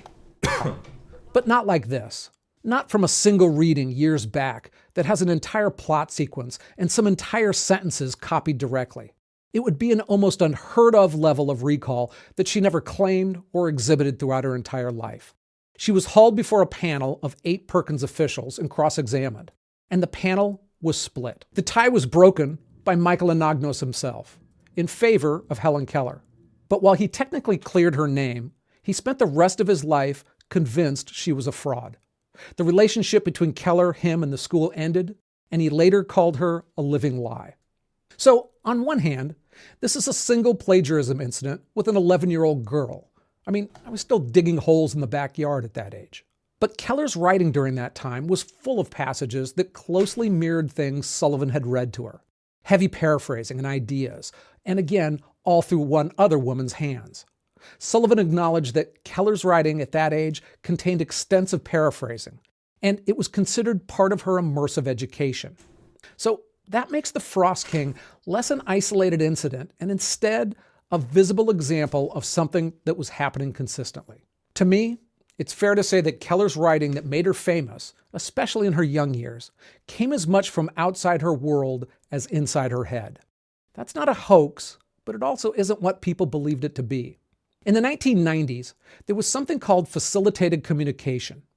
It was seen as a breakthrough for nonverbal autistic people. Facilitators would physically support a person's hand while they pointed to letters on a board or keyboard, and the results were miraculous. People who'd never communicated were suddenly producing fluent, sophisticated sentences. Then researchers ran a simple test. They asked the autistic person a question that the facilitator couldn't see, and what came out was nonsense. Or it answered the question that the facilitator had been shown, not the one the autistic person heard. The text had been the facilitator's words the whole time. Now, they weren't cynical frauds. They generally believed that they were helping, and they didn't realize that they were generating the content themselves. So I'm not saying that anything that dramatic happened here, or that Sullivan sat down at a desk and wrote 14 books and put Keller's name on it, but I think the truth is messier than most people say. A genuinely intelligent woman communicated real thoughts and real feelings through a single human filter. That filter was talented, motivated, and had enormous pressure to produce a remarkable child. Keller was Sullivan's entire reputation and livelihood. I'm in the realm of speculation now, but I think that overlap occurred most strongly in Keller's younger years, and continued to some extent throughout the entire time Sullivan was with her. Okay, so if this is true... Yeah, it is kind of like a Ouija board, the thing you were saying, or like one of those spirit boxes. Kind of like that idea. None of this erases what Helen Keller actually was, how she inspired others, how she fought for her beliefs. So Helen Keller was born in a situation that would have broken so many people. And she created a remarkable life despite that. She lived in near total sensory isolation, something I can't even imagine. The question of how many of the words did she write, that doesn't negate any of that. It just brings to light a life that's more complicated than the legend. And even if that legend oversold it, her life was remarkable. So I'll leave you with one last story and a segue to another video. In 1915, a Chicago doctor refused to operate on a severely disabled newborn, letting the baby die instead. Eugenics. They were a lot more popular then, and Helen Keller wrote a public letter defending the doctor and endorsing the concept that... Oh, is that specifically what it was? Okay, yeah, because I'd always heard this about Helen Keller. But I didn't know what the exact statements were, but this, yeah, that's pretty fucking insane. Doctors should be able to have the ability to euthanize disabled babies. Now, the irony was obvious to many, given Helen Keller's disabilities, but it raises the question, is eugenics really that bad? People have always tried to make better humans. I don't think it raises that question at all. What are you talking about? A little bit of a weird ending here. I don't think that that is the question posed at all. So, what about eugenics? What? He's definitely, they're just trying to push this other video. I can tell they like that clickbait. They like that little bit of a hook.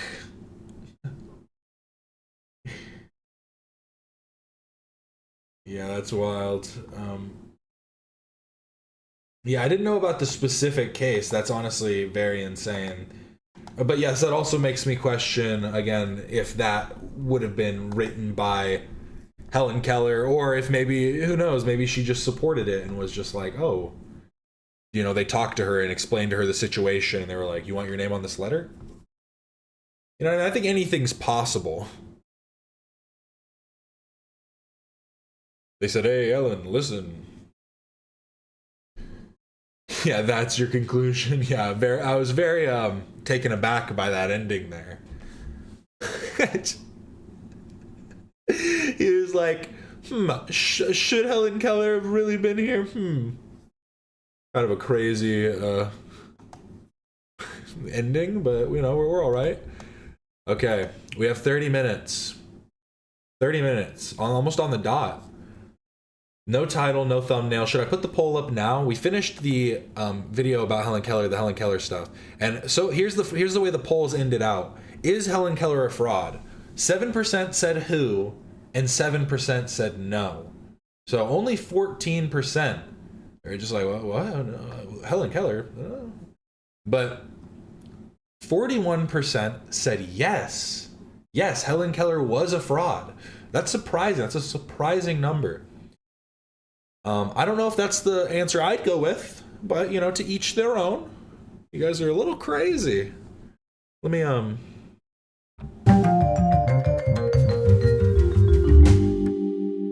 okay. I don't know what that one was. I don't know what that song was supposed to convey. I've got to be honest. But then it's only false advertising. Got 45%. That was the winner for today. Helen Keller, I hardly know her. Good way to end it off. Thank you, M. Mooney. And that's the end of the Helen Keller stuff. We do have this video. Just a little something from Nathan Barnett. He dropped this 2 days ago about some big news in his life. He passed the firefighter test. So let's check this out. Here, I'm going to end this poll. Oh boy, is today a good day.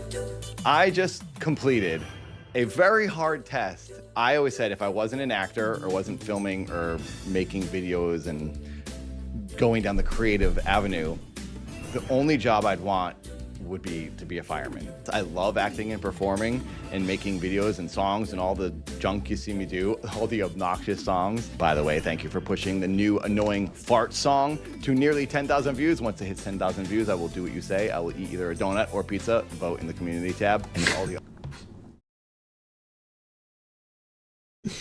Okay, Nathan, that's kind of funny. You got to do something crazier though. Come on. To hit 10,000 views, I will do what you say. I will eat either a donut or pizza. Vote in the community tab. And if all the other... I should make a donation goal thing where it's like when I hit a certain donation goal, I'll eat an entire pizza in 5 minutes or less. A large pizza in 5 minutes or less. Just straight throw it down my throat. Clip that out. Other recent annoying songs also hit 10,000 views. I'll do something else you want. We'll decide on the live stream. Just trying to crank the awareness on these new obnoxious songs. Watch them if you haven't. Anyway, back to the topic at hand. I have been looking into how to become a fireman, and it's been very hard and confusing and frustrating to get any information out of like the fire department, out of people who work in the fire department. There's apparently 3 different fire departments. It's a bit overwhelming. Anyway, I've been sort of figuring it out, and you can only apply to be a firefighter at a certain, at least in Los Angeles and California, you can only apply at a certain point of the year. It just opened up again where they're taking applications starting in March till May. Then it closes and you can't do it again until next year. And you have to pass a bunch of tests. You have to get EMT certified, which I'm about to do. I'm about to do a 5-week crash course to get certified as an EMT. You have to take a written brain mental test, which is the hardest part of the whole process, which I did today. Then you have to do... Oh, that makes so much sense. I've always wondered, because sometimes they pull up, right? You'll see like in those body cam videos, they'll call EMT, they'll be like, we need EMT services. And the fire station will come and they'll check people out. And I've always wondered that. I'm like, oh, but it must just be when they're like less serious, when it's like, we don't think they actually need to go to the hospital, but they need someone to come check them. And if it is serious, then we'll get an ambulance called over or something. Because I feel like I've seen that a couple times. Interesting. The BIDL, which is a physical test. Maybe it's like if they can't, or maybe if they already have fire on standby or something, who knows? Interesting. You can handle doing the But job. it also makes sense that you would need EMT for the, for this type of stuff as well. Physically. That I'm not very worried about after doing my career in stunts and dancing and gymnastics and now boxing training, boxing training is the hardest thing anyone will ever do on the planet. I'll never feel differently about it. What about dancing for 12 hours? What was it, 24 hours straight? How long did he dance? Just without stopping? That. But today I accomplished possibly... He does look like a firefighter. See, I wish my mustache was that good. My mustache is all right. We just have the break in the middle. See, I can go for like we could maybe do like a twist. That kind of worked. We could do a couple things with my mustache, but he's got that perfect, just that brush, that straight comb, the comb under his nose.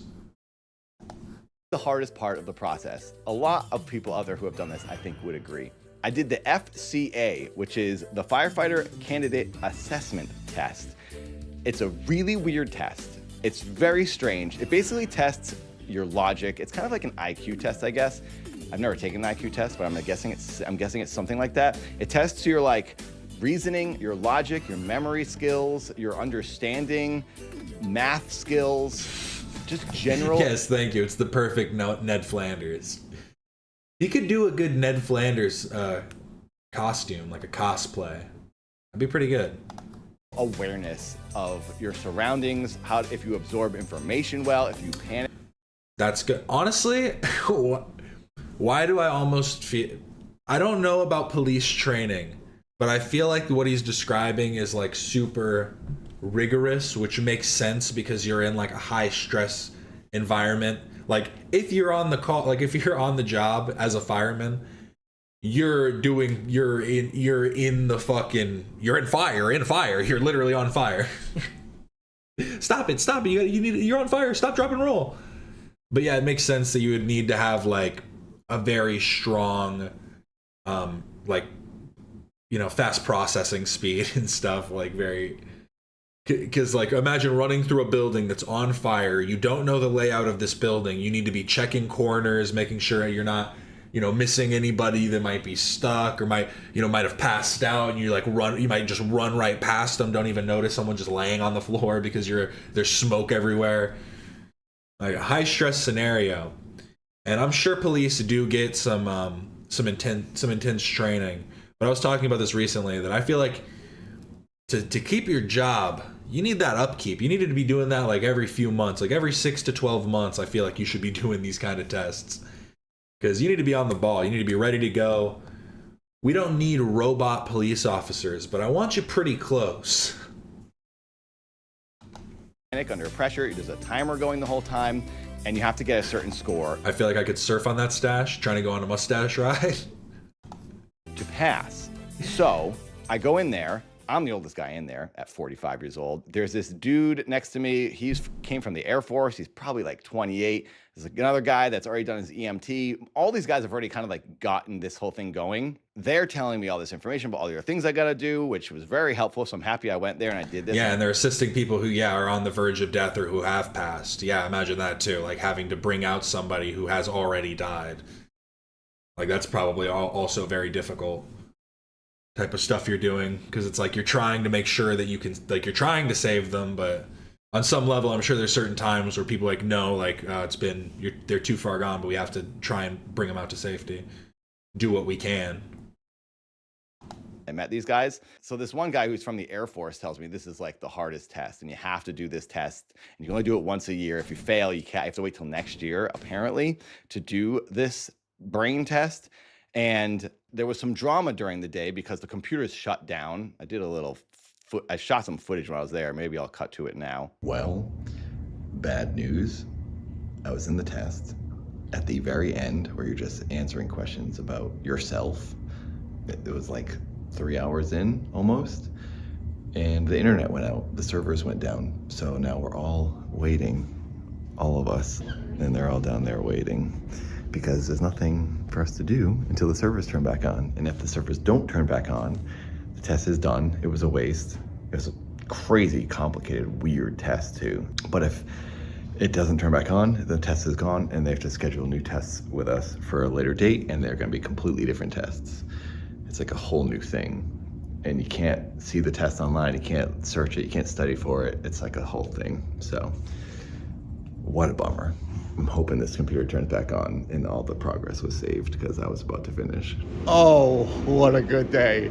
So they told us that the internet was down and we had to wait 20 minutes. We waited 20 minutes and they said, okay, it's still down. And then one guy jumped on his computer just to try it. He's like, hey, mine's working. So we're like, oh, can you try ours? So we all jumped back on our computers and we got them working, even though they thought the internet was down. I finished the test. I was literally at the end. I had like 5 more questions. Finished it under the time, well under the allotted time, and I just got my results instantly, and boom, baby, I got an 81 out of 100. I'll take that 81, the year I was born. Boom, here we go. I'm smart enough to be a firefighter. I passed. It says, basically just says pass or fail. I got an 81 out of 100 and I passed. But when I'm taking this test, I'm thinking, oh gosh, these guys are all these young dudes who look like firefighters already. They're saying, you look like a firefighter, Nathan. Don't sell yourself short. They did their EMT stuff. They're gonna blaze through this. This one dude in front of me finished a couple minutes before me, and then I got up and I left, and all the other guys were still in the room. I got my grade, celebrated with the receptionist, then I went to my car and realized I had to validate my parking, so I went back in, and as I was going in to validate my parking, the Air Force guy came out, and he's getting his grade. And he's like, oh, did you pass? I said, I did. Here it is. He's like, oh, great. And I was like, I don't know how great an 81 is. And he goes, doesn't matter, pass or fail. As long as you pass, that's all that matters. And then he gets his paper, and the oh, no. I thought he was going to say Air Force guy comes up and he says, nice mustache. That's literally what I thought was going to happen. Girl, the receptionists are expecting him to say something about his grade. He looks at it, turns around and just leaves. I was like, oh, I guess he doesn't want to tell us what happened. And then he's at the elevator. I hear him let out a big sigh.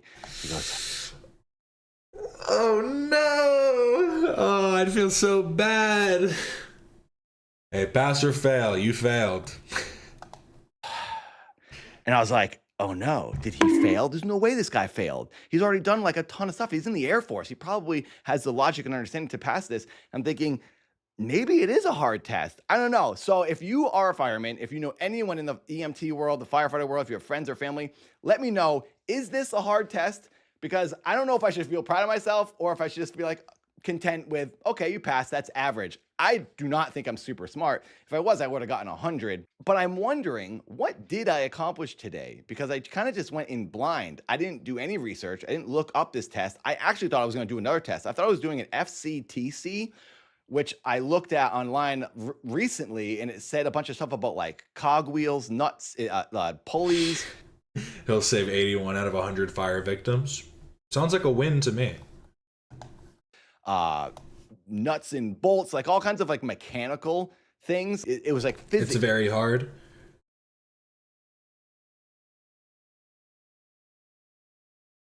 Fulcrum. Time to go to Yodi Land. Hey, what's up, guys? It's the original Fulcrum. Back again, smoking a blunt inside of Taco Bell. Look, you can't even see it. So it doesn't count. Look at that. Oh. Oh. Whose face is that? Who is that? Nick Mullen? Who's over here? I kind of like that, just a little. It's a looking glass. Physics again? Hey. Maybe you could become a fireman. The 3 classes of levers. The first class. The input force goes down, the output force goes up. So as the input force goes inward, this input force also goes inward because of the fulcrum in the center. The second class. Input force is pulled up, the output force is up with the fulcrum on one end. And the third class is like a bicep, like when you're doing a curl. Let's go. Input force, you curl. The output force, you curl. The fulcrum is your elbow. Watch it. You might get in some pain. What is the question here? No, honestly, if they are just showing this if I was taking like a 3-hour test and this was one of the questions, I'd immediately just go, well, this one isn't for me, guys. I'm sorry. I wasn't meant for it. I'll run into a building, but don't be surprised if I'll need one of you to run in after. Questions, kind of like basic physics and like how many cubic feet of water are in this 7-foot jug. Stuff like that. It's Jason Alexander, George Costanza, also Duckman. There he is. You had to like do calculations. I go for this test, it was completely different. It was nothing at all I was expecting. So I would like to know if this is the hardest part of the process, because I would like to be proud of myself. I think it will be the hardest part of the process. I'm looking forward to the physical test and the EMT training because I think I can handle that. I think that, I don't want to say I'm going to blaze through it, but I'm excited. You danced for 24 hours straight. I think you're going to do great. I got to be honest. To go and do that. That being said, I'm just beginning this journey of becoming a fireman, so wish me luck. I already sent my application, and you basically just have to get lucky and hope that they pick you to come in for an interview to then get in the academy to become a cadet where you train for 6 months to become a firefighter. So if my application looks good to them and they're not like, oh gosh, this guy's 45, why bother hiring him? Then maybe I'll get lucky, get an interview, and then I can become a cadet for 6 months to train to become a official firefighter. I don't know if my age is going to hurt my odds because I'm guessing a lot of these people are like 20 something years old going into it. But this kid at the end who was 24, who knew everything about this process, he told me that the average age for a firefighter is 39 years old. And that was very surprising. He said a lot of firefighters statistically join the force in their mid to late 30s. You want to have your mind blown? Jason Alexander is a semi-professional mentalist and a member of the Magic Castle in LA. He has a full set on YouTube, or at least used to. That's very interesting. I didn't know that. I was learning a bit about Jason Alexander because of the video I'm working on right now. I'm talking about one of the adult animated series that I speak on is Duckman with Jason Alexander. So That's interesting. I know you said Jason Alexander, but my dumb stick brain thought Jason Momoa. Imagine Jason Momoa playing George Costanza. Honestly, I'd love to see that. Just an episode of Seinfeld, but the only difference is it's Jason Momoa is George Costanza, and George Costanza, it's like how George views himself.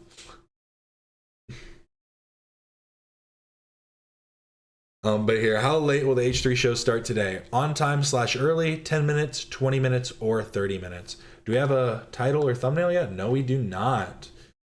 13 minutes to go, 12 minutes to go, actually. Oh, Alexander Hamilton.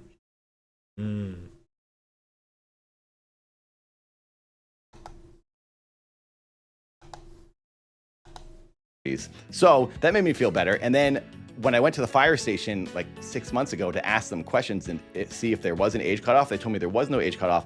And one of the guys there said a guy in his cadet class was 46. So I figured, like, all right, he got in. Maybe I can do this. But yeah, firefighter is a job I would love and I'd be happy and proud to do. So fingers crossed. I'll keep you guys updated. This is something I'd like to document as I go through it in case there's people out there who are curious on how to go about it, because it's something I couldn't find answers for anywhere. So ask questions here. I will respond to every comment. If you know about this process, please comment so other people can find them. I will respond to them because you'll be helping me along the way. Wish me luck. Hopefully soon I'll be Fireman Nathan. Thank you for watching. I appreciate it. I'll see. I believe it. I'm excited to see it. See you next time. Goodbye. Okay, there was so that was it for that. Sorry, I ran through these kind of fast today. Let me pull up.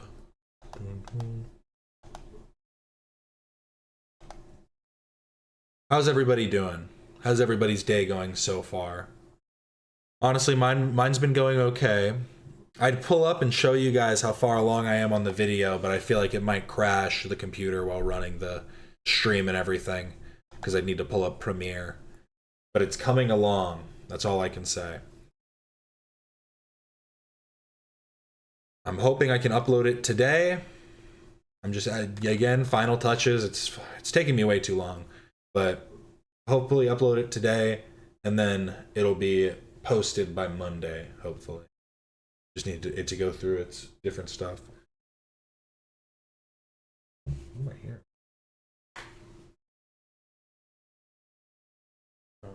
My cat's water thing was making a weird noise.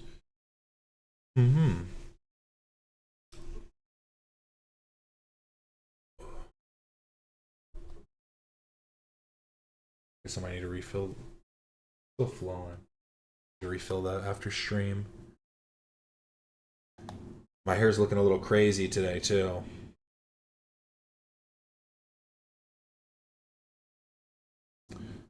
Boom boom.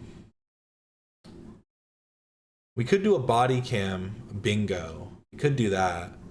Or I don't have a whole lot.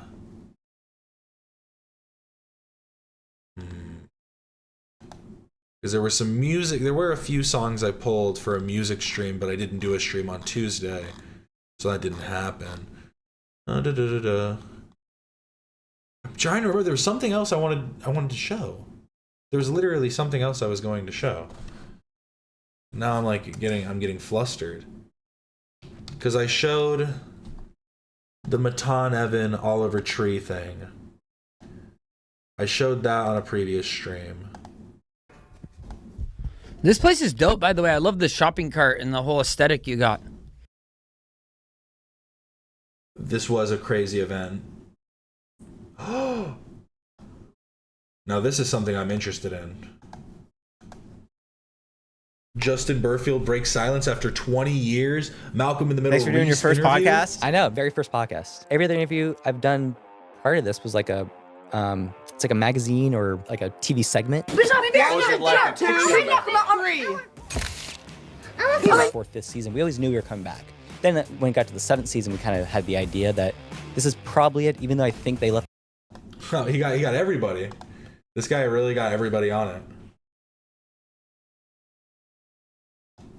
He got both brothers. I'm surprised he didn't get Bryan Cranston. I feel like Bryan Cranston's the type of person who would be up for that. One thing that I've been actually really into recently, because it's good just like background show, is I like, I'm sure most of you know Mythical Kitchen. I'm sure most of you know what show I'm going to talk about. I have been getting into this though. Y'all know the Mythical Kitchen? The Mythical Chef Josh? It's a part of the Good Mythical Morning group, the greater, you know, ecosystem, the mythical ecosystem, the mythical sphere. But I've been getting into the last meals a lot. I think I've watched like basically all of them. Oh, I'm Elijah Wood. Wait, did they take down the other video? Now I'm confused.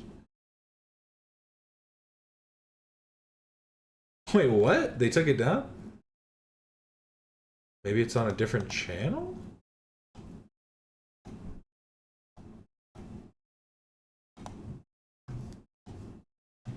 But they did 100 episodes of the Last Meals podcast. This is 101, I think, with Elijah Wood. I'm Elijah Wood, and this is my last meal. These are all really interesting every time I see them. Oh my god. But I saw the Johnny Knoxville one was the one that got me back into them, because I had seen them a while back. It must have been like a year or something when I last watched one. But yeah, he has some great guests on here. It's definitely, people always say that it's like the next hot ones, and I think it's always been on that level. I mean, what they had here, I'm just looking. Starting it off, they had Rhett and Link, obviously, 24K Golden, for anyone who knows who that rapper is, pretty popular. Corbin Blue was literally what, 5th episode? 1, 2, 3, 4, 5 episodes in, yep. Then Josh Peck, Tom Hanks, a few other smaller, like, you know, creators and stuff, Brittany Broski, Gabriel Iglesias, Post Malone, Seth Rollins, Steve-O, Gordon Ramsay, Bert Kreischer. See, and honestly, I haven't watched a lot of like Jackass stuff in a while.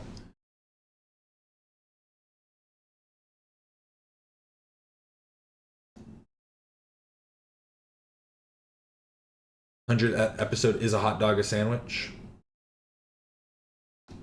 What do you think?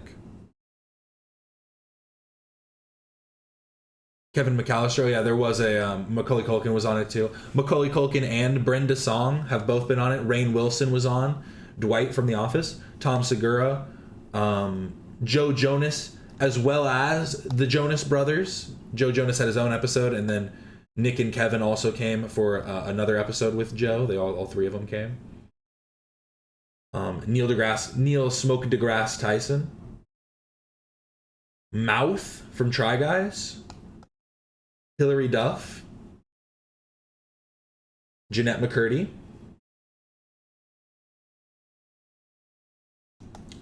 But honestly, I haven't watched anything with Johnny Knoxville. Oh, and Matthew Lillard. The Matthew Lillard one. And the thing that's great is honestly, Chef Josh, Mythical Chef Josh, sorry, let me get it right. They've created a really great show where he's able to mix it's a very good mix. Look at the gifted side. Oh, thank you so much. Give you a little one of these. This one might be loud as hell. I'm so sorry if it's super loud. Oh, that one was news. Why was that one news? That one's labeled wrong.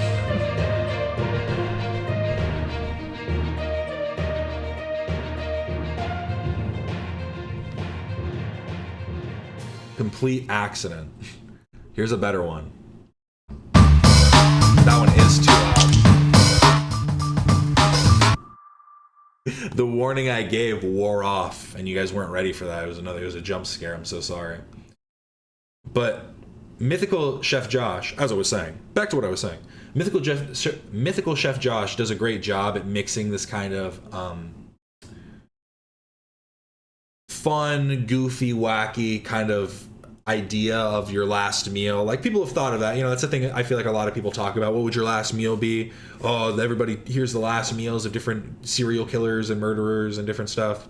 Where it's like, oh, they got a big bucket of chicken. Who was the one that got, like, famous last meals? Who was the one that got, like, a bunch of food and they wanted to watch Lord of the Rings? Here, let me do it.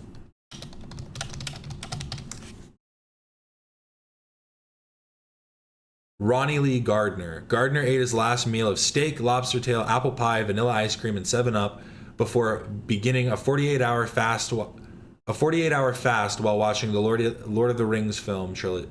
While watching the Lord of the Rings film trilogy and reading Divine Justice. He said one last time.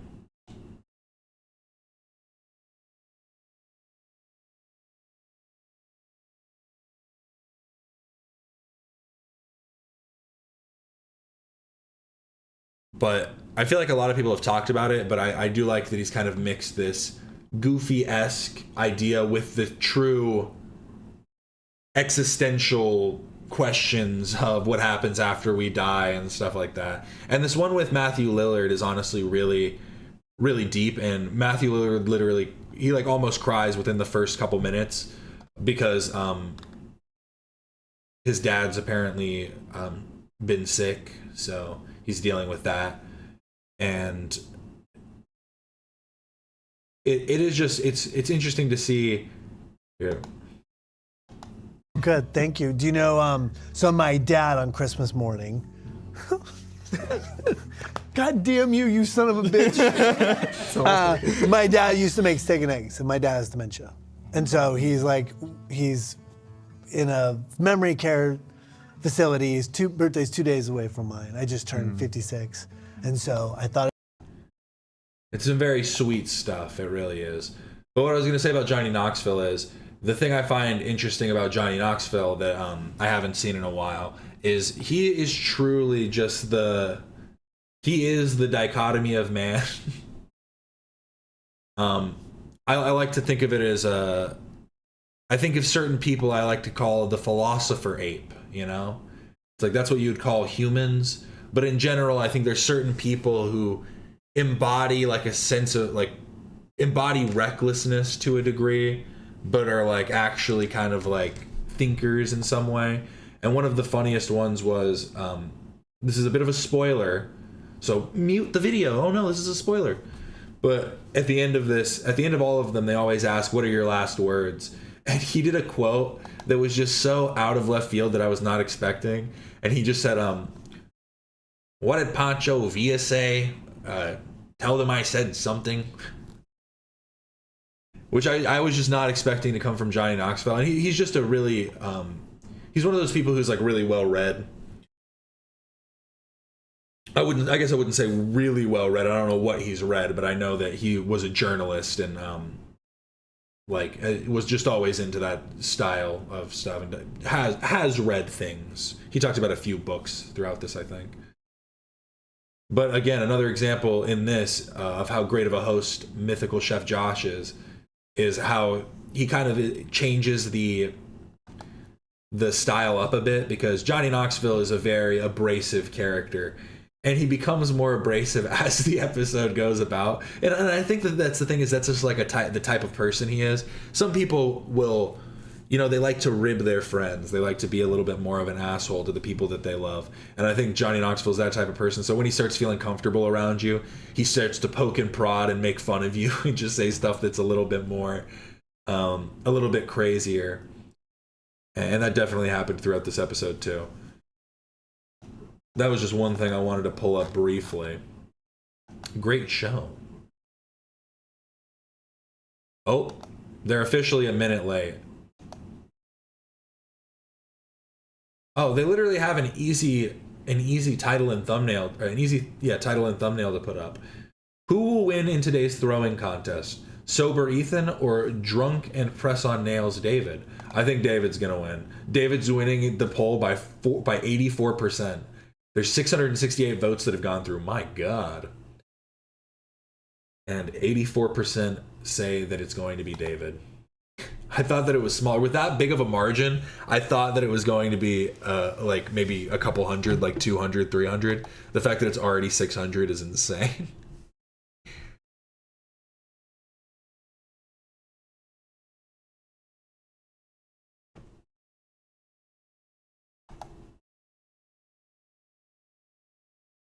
I hope David is going to win. I hope David doesn't just win. I hope David crushes. I want to see Ethan lose a watch. You know, it would be pretty funny. Cuz here's the thing. I do think Ethan's the type of person where he'll put up the front. He'll be like, "I don't care.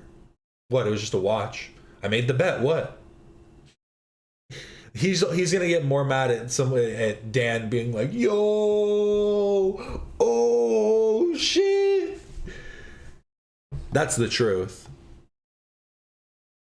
But here, while we wait, I did think this was interesting too. I'll talk about this for a second. I'm not gonna watch this whole video, but this was a video by Too Lazy to Try. He's just talking about the Hassan Cuba stuff, which we've talked about recently. The mini espresso, the espresso shot, and showing solidarity. But I don't know. I feel like, has Too Lazy to Try talked about Hassan before? I feel like it's not really in his wheelhouse, at least as much. He does a lot more like Joe Rogan, Alex Jones, Tim Dillon. Talks about the Epstein files. Talk about some Elon Musk stuff. Andrew Tate does manosphere commentary sometimes. I don't know. I was just surprised to see him talking about Hassan, and I'm like, it really is spreading a little bit. Just all of the crazy shit that Hassan says and does, and I'm surprised that it's taken so long when he was literally promoting terrorism. Like, that seems like a much bigger issue than like accepting a trip from the Cuban government.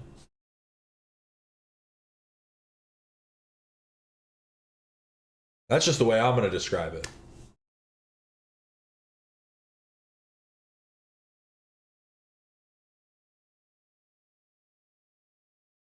Stream was delayed. Lights Up Podcast has a whole episode dedicated to prisoner last meals. Good watch and good podcast. Oh, I might have to check that out. Because I am interested in that.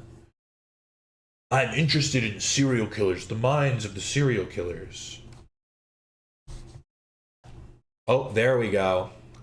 Can my employee win my watch? $10,000.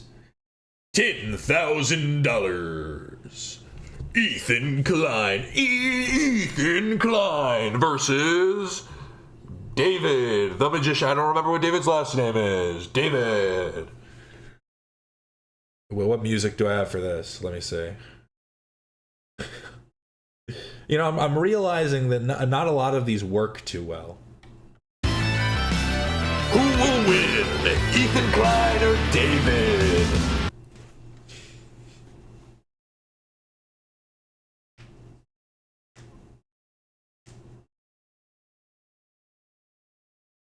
I hope Ethan pays his employees well. It's tough being an employee. Employment is hard. I mean, based on everything I've seen, I think they're doing all right. I think they're just fine.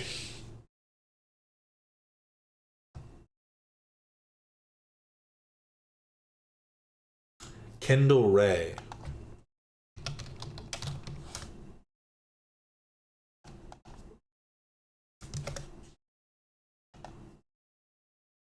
Oh, okay, her. Yeah, okay. I was like, that name sounds familiar, but I couldn't remember who it was. Yes, her. I've seen a few of her videos. Not too many, though. Start recommending songs in chat. I'll acapella them while we wait. There was one other video I was going to pull up, and it's kind of infuriating me because I thought I threw it into a playlist. And I'm just kind of like, I'm floundering now. Because I can't even remember what it was. It was like, fucking hell.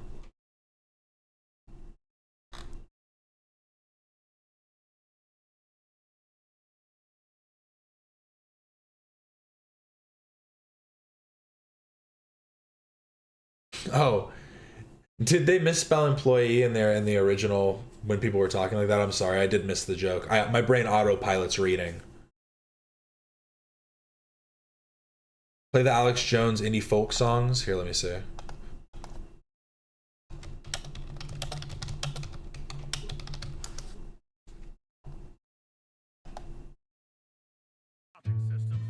The paradigm of absolute This isn't really indie folk. This is more just folk. control. And that's why we're just out here doing simple things, pointing out that we're meant to be in nature and be natural. And this is where we find the source that God made to transcend the New World Order. And that's why they want to try to keep us out of it. I'm angry. I've had enough of these people.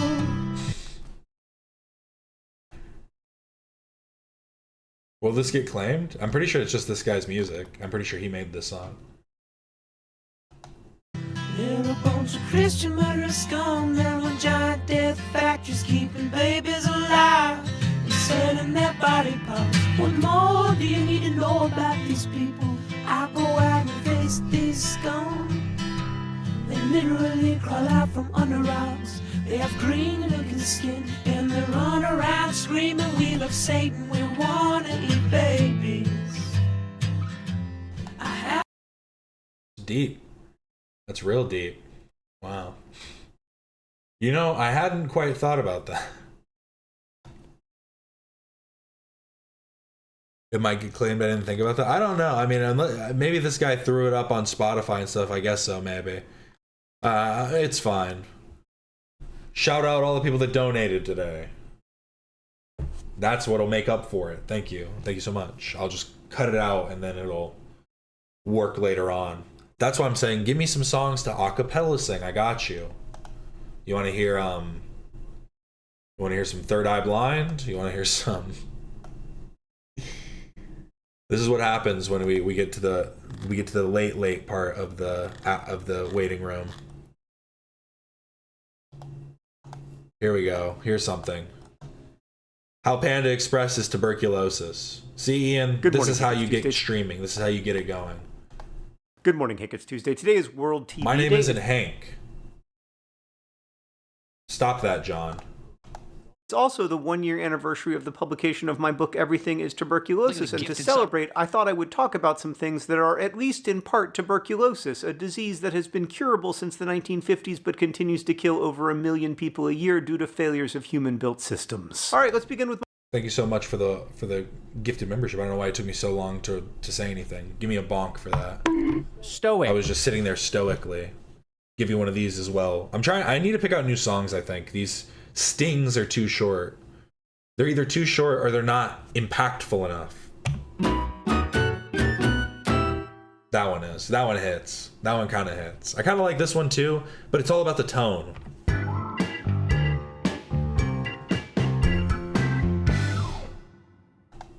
my novel The Fault in Our Stars, which is in fact tuberculosis. Although I did not know much about the contemporary problem of tuberculosis when I wrote The Fault in Our Stars, I was very interested in the relationship between tuberculosis in the 19th century and cancer in contemporary life. I was thinking a lot about the romanticization of illness and also how tuberculosis in the early 19th century, striking people of any age, feeling very capricious, is kind of similar to how we think about cancer today. That's why in the novel, Hazel's favorite band is called The Hectic Glow, which comes from a line in Henry David Thoreau's journals where he writes, "Disease and decay are often beautiful like the pearly tear of the shellfish or the hectic glow of consumption." All right, are mountain goats and pigs and sharks and cows tuberculosis? Yes, all of those animals and many more can get tuberculosis. In fact, bovine tuberculosis, usually caused in humans by ingesting raw cow milk, was a leading cause of death and disability among children until the 1930s in the US and remains a significant problem worldwide. Bovine tuberculosis often attacks not the lungs, but the bones, leading to intense pain. There is a form of bovine tuberculosis called pot disease, which is where your spinal column gets affected. The fictional Hunchback of Notre Dame had that disease. All right, let's do some chemistry. Is the periodic table tuberculosis? Of course it is. So you know the chemist and periodic table establisher Dmitri Mendeleev? Well, both his mother and his sister died of tuberculosis, and he also contracted the disease in his youth, but then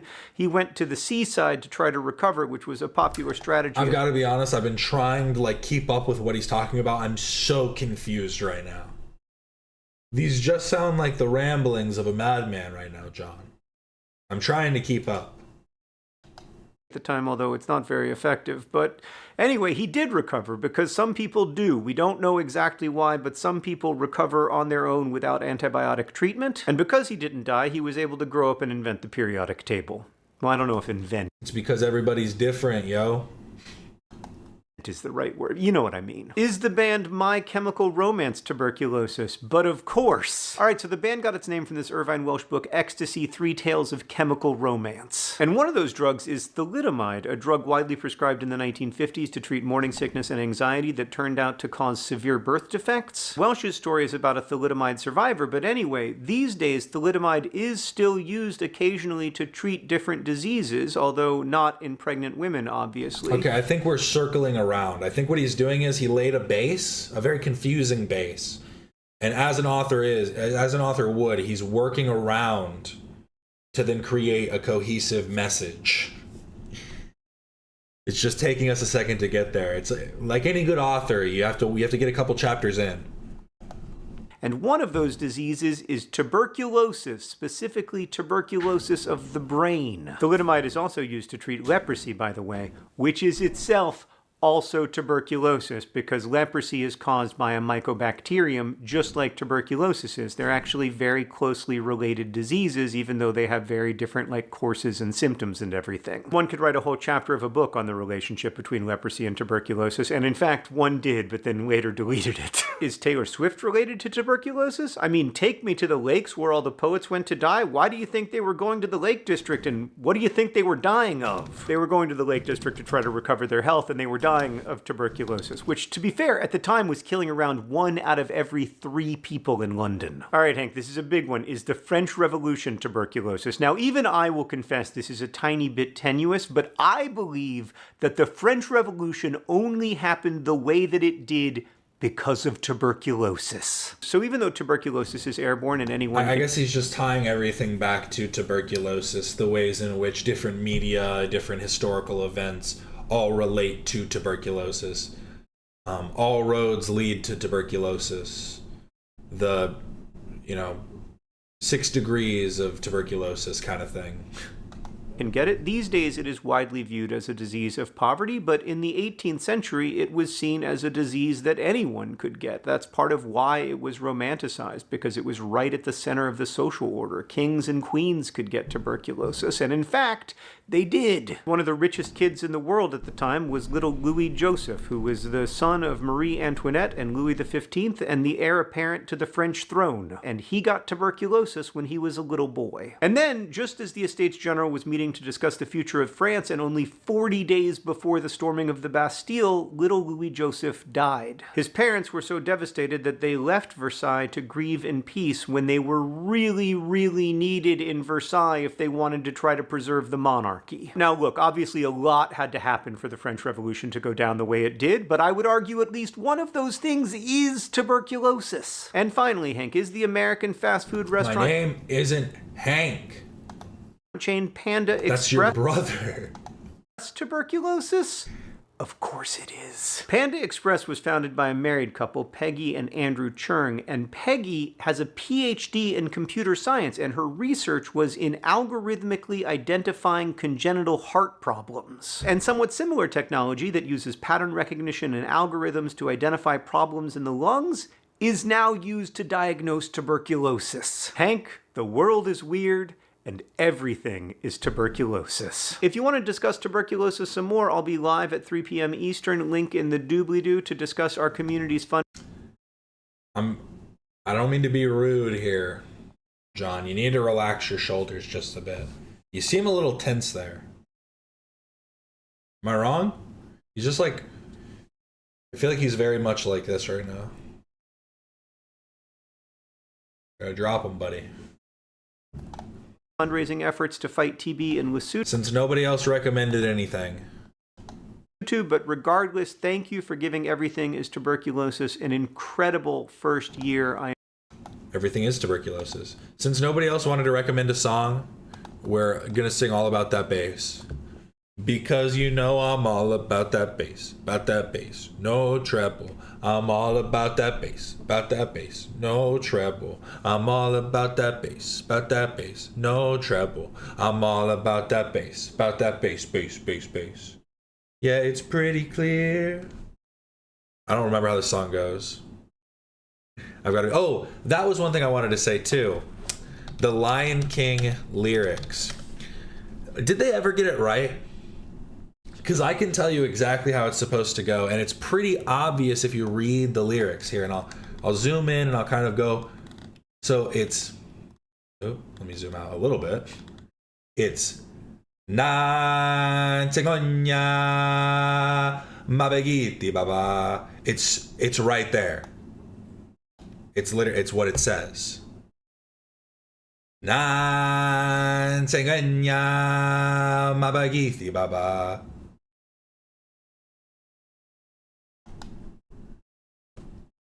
I'm just saying.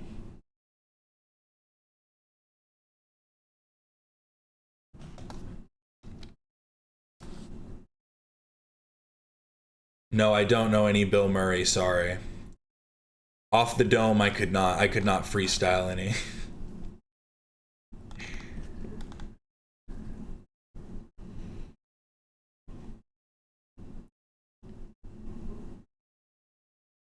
I'm telling you, it's not that hard. I don't know why they were making it a bigger deal than it had to be. It says, look, there's a lion.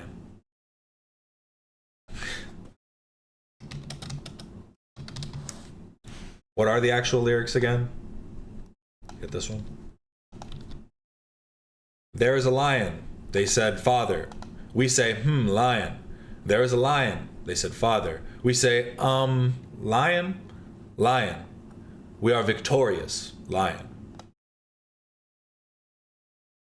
Because it was in Zulu, right?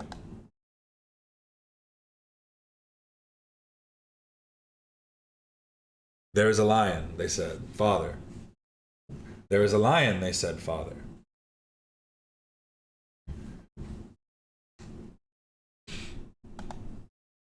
I guess we could check that out, since we have the time. Airsoft Fatty. Have we still not? Nope. Oh, this one does look good, actually. Okay. Most of them look a little bit bland, I've got to be honest. It felt like he was phoning them in after a while. This looks a little different. Welcome to Battle Creek. Ian, official iDubbbz diss track. Coming from Airsoft Fatty. Let's check it out. My stream's gone cold, I'm wondering why. Is it literally? Wait. I got out of bed at all. I just guessed. I guessed right. Analytics, and I can't stream at all. And even if I could, it would all be lame. But for force on my wall, I actually guessed the right one for this one. That it's not so bad. It's not so bad. My stream's gone cold. I'm wondering why. I got out of bed at all. The morning rain clouds up analytics. And I can't stream at all. And even if I could, it would all be lame. But for force on my wall, it reminds me that it's not so bad, not so bad. Did you see the video he made after the content cop on H3? Yeah, we watched that on stream a while back at this point. But yeah, where he was talking about his experience with Ian. And the thing is, I don't think that his experience was necessarily as bad as other people who got screwed over. But it just showed more so like I think that it showed that iDubbbz doesn't care about anybody that he considers like even like a collaborator. Like he doesn't really care about them as people. And so Airsoft Fatty was trying to like talk to Ian and like kind of be in his circle a little bit while at the Creator Clash. There was like a whole thing. Yeah, I do remember that. And he's been on he's been on a tirade ever since, trying to tear down iDubbbz. I dissed you, but you still ain't calling. I left my cell, my pager, and Sam's phone at the bottom. I sent 2 disses back in autumn. You must not have got them. There probably was a problem at the post office or something. Sometimes I scribble addresses too sloppy when I jot them. But anyways, fuck it. What's been up, Ian? How's Anissa? My girlfriend's OnlyFans too. I feel bad for their fathers. If I have a daughter, guess what I'ma call her? I'ma name her Ian. I read about White Hassan too, I'm sorry. To have a friend kill his channel over some bitch you didn't want him. I know you probably hear this every stream, but I'm your biggest video. Even over the underground shit you did with Shadman. I got a room full of your posters and your pictures, Ian. I like that shit you did with Filthy Frank too, that shit was fat. Anyways, I hope you get this, Ian. Hit me back just to chat. Truly yours, your biggest fan. This is Chris.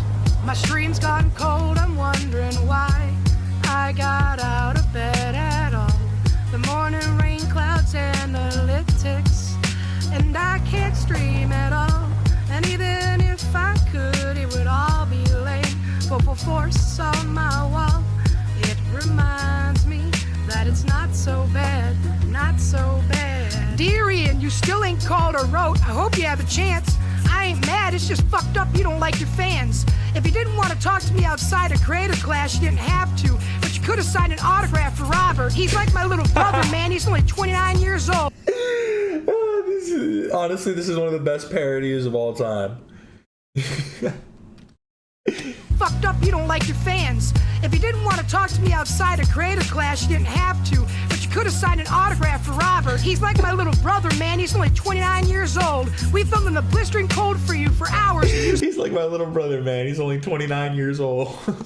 Set go. That's pretty shitty, Ian. You're like our fucking idol. He wanted to be just like you, Ian. He likes you more than I do. I ain't that mad, though. I just don't like being lied to. Remember when we met in Battle Creek? You said if I dissed you, you would diss back. Ian, I'm just like... Didn't Eminem make like a stand too that was really bad? Yeah, bad guy.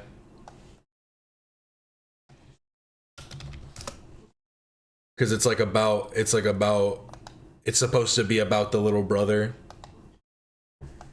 I just remembered that. I never liked my fans neither. They used to always lie to my mom and mistreat her. I can relate to what you're saying in your streams. So when I have a shitty day, I drift away and put on full force. Cause I don't really got shit else, so that shit helps when I'm depressed. It's like I got a tattoo of full force across my chest. Sometimes I even stream myself to see how much it bleeds. It's like an adrenaline rush. The stream is such a sudden rush for me. Ian, everything you say is fucked, but I respect you. Fred Durst is doing a collab with MGK. See, I guess that kind of makes sense because Fred Durst is king of the cornballs. He's overcome. So it's like MGK is trying to take a lesson from the GOAT. It makes sense. It makes sense.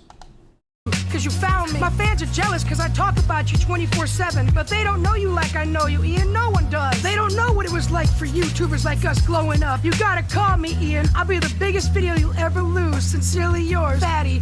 P.S. We should stream together too. My stream's gotten cold. I'm wondering why I got out of bed at all. It's just it being completely off the beat now. It's just completely off. It does not match at all. On the rain clouds analytics, and I can't stream at all. And even if I could, it'd all be lame. But before it's on my wall, but it reminds me that it's not so bad, not so bad. Dear Mister, I'm too good to diss or write my fatty. This will be the last view I ever send your ass. It's been 6 months and still no response. I don't deserve it. I know you got my last 2 disses. I wrote the titles on them perfect. So this is my last diss track I'm sending you. I hope you hear it. I'm on my stream right now. I'm doing 90 on the Twitch way. Hey Ian, I drank a 5th of low-cal. You dare me to stream? You know the song by Joji, Slow Dancing in the Dark? About that YouTuber who could have saved that other YouTuber from drowning, but didn't, then hides That's on. not what that song is about. Oh, I guess maybe. All and then at Fish Tank you found him. That's kind of how this is. You could have rescued me from drowning. Now it's too late. I'm 1,000 stages now and I'm drowsy. And all I wanted was a lousy sponsor or a call. I hope you you know I ripped all of your videos off the wall. I love you, Ian. We could have been together. Stream about it. You ruined it now. I hope you can't stream and you dream about it. And when you dream about it, I hope you can't stream and you scream about it. And I hope your conscience eats at you and you can't stream without me, Ian. Shut up, Anissa. I'm trying to talk. Hey, Ian, that's a sign streaming in the trunk. But I didn't shock his throat. I just tied him up. See, I ain't like you. Because if your views suffocate, you'll suffer more than your chance. Okay, that part's a little crazy there, Fatty. That part was a little much. You know, Airsoft Fatty, I was feeling he said shut up Anissa and then said it was Hassan. Is it both of them? He's got everybody tied up. Fatty's gone rogue. Cat will die too. Well, gotta go. I'm almost at rolling. This show low-key better than the pod. Thank you. Big ups. That was a really quiet cheer. I need to slam that.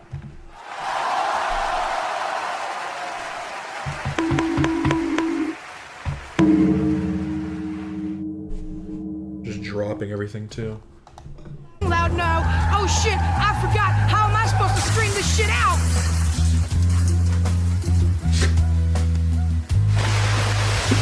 Yeah, this is so niche. Trying to explain this to anybody is just too complicated. Okay, so basically there's this guy called iDubbbz. Then you have to explain all of iDubbbz, and then you have to go, okay. And so then there's Airsoft Fatty, and then you have to explain all of Airsoft Fatty. Which is at least a little bit more brief.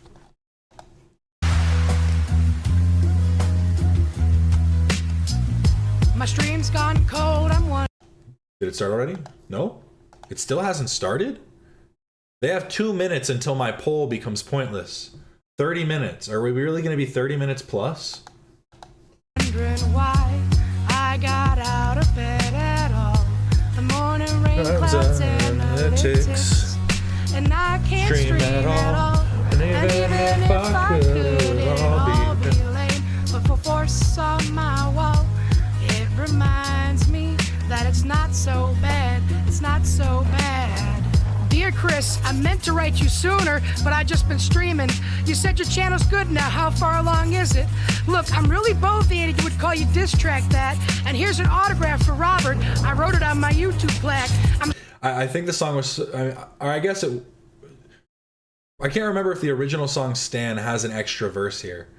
The fact that it just has Dax Flame Stan in here. I feel like if you asked, he probably would have been in the video. You could have gotten a little clip from him. Sorry I didn't pay you at Creator Class. I must have missed you. Don't think I did that shit intentionally just to diss you. But what's this shit you streamed about that you got me the most views? I say that shit just clowning, Fatty. Come on, how fucked up is you? We've got some issues, Chris. I think we need some empathy to help our ass from bouncing off the walls when we get down some. But what's this shit about us meant to stream together? That type of diss will make me not want us to stream each other. I really think you and Sam Hyde need each other. Or maybe I just should have treated you better. I hope you get to read this letter. I just hope it reaches you in time. Oh yeah, he does, because at the end Stan kills himself. That's what happens. You hurt your channel. I thought you'd be doing or he kills himself when he drives off the cliff. Oh no, yeah, it's at the end. It's Eminem writing back, isn't it? It's Eminem writing back, being like, "Hey Stan, I'm sorry that you're a freak. Why do you keep on messaging me? Like, what the hell?" Well, well, well. Oh, Eminem. just fine if you stream a little. I'm glad that I inspire you, but Chris, why are you so mad? Try to understand that I do want you as a fan. I just don't want you to stream some crazy shit. I seen this one shit on Fish Tank a couple weeks back that made me sick. Some dude was naked and ran around the house, and a sign in the trunk, and he was shocking on his dog. And on his channel, they found a stream, but they didn't say who it was to. Come to think about it, his name, it was you. It's him. No. How could he? Does he have a playlist of all the diss tracks? Because I'm telling you, he's made like a ton at this point. Let me just look up diss track on his channel. Yep, look at this. Official iDubbbz diss track. 1 day ago, 3 months ago, 3 months ago, 2 months ago, 3 months ago, 3 months ago. And look at that. Turkey Tom disc, iDubbbz, Hassan, iDubbbz, Hassan, iDubbbz. Honestly, it's been working though. Some of them get like pretty good amounts. This first one got 41,000. And he's been trying to recapture that. They usually get about 10K though. That's pretty good too.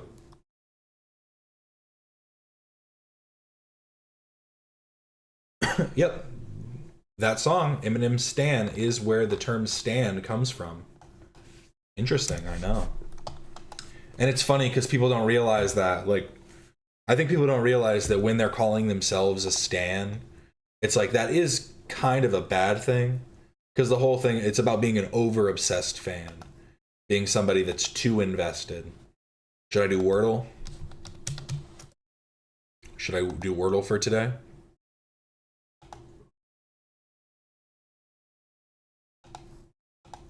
Let's see. Wordle of the day. Ghost. Try that. Oh.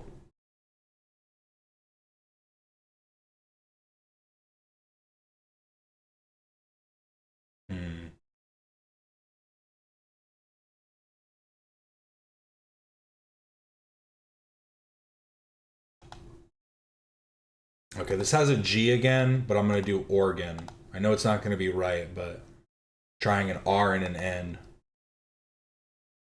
Okay, so O and R, no N. And the O is in this place. I just wanted to get some more letters out. So let's go.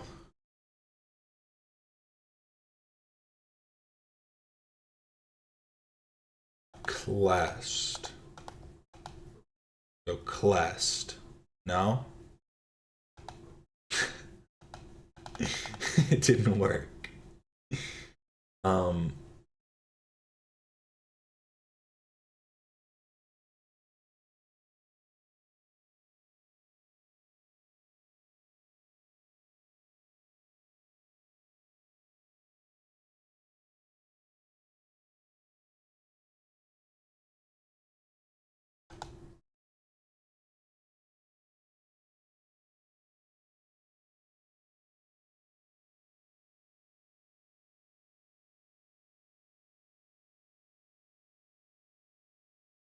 Yeah, there's no N.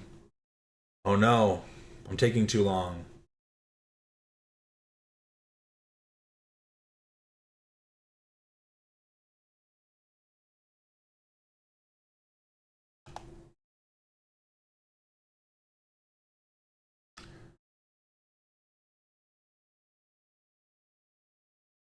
No, no, no. No.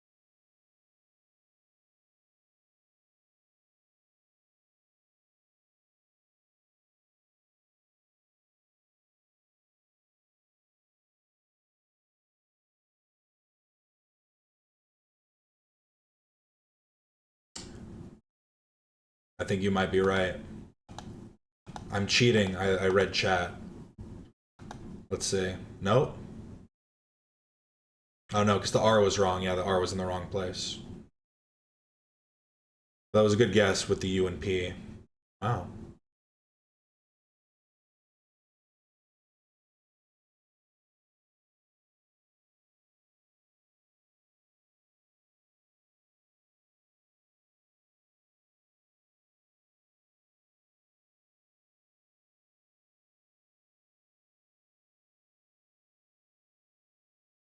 Try to figure out the vowels. I mean, we did A, O, U, unless there's an I. But I doubt it with the placement of the O.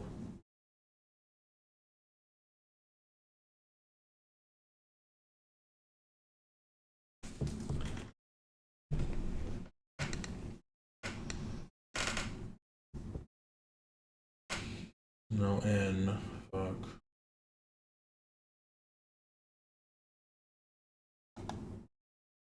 No, R can't be there. Fuck.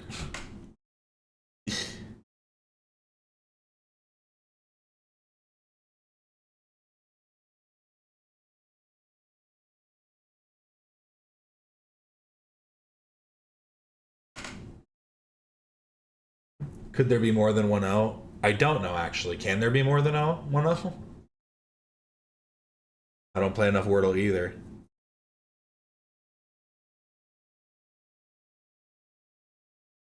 Can't be choir because there's no H. Now, yeah, there's a few words that have been going through my head that I'm just like, well, no.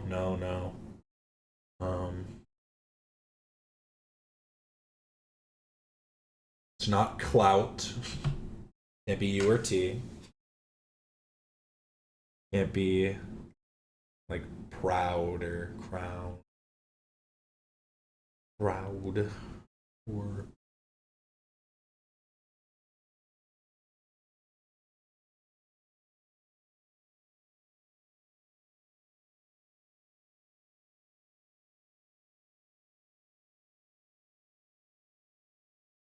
I think I give items too much hate. This is hard. Okay,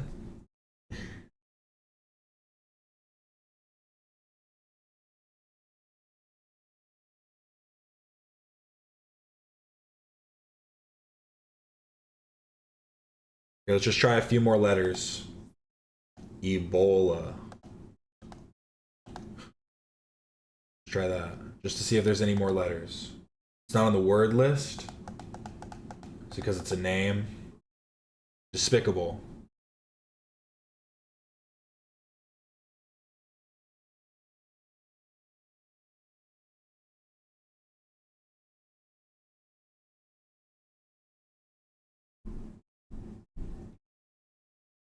No, there's no N. Fuck. I'm like, every single one of the words that I'm thinking of, I'm like, I already put letters in that would.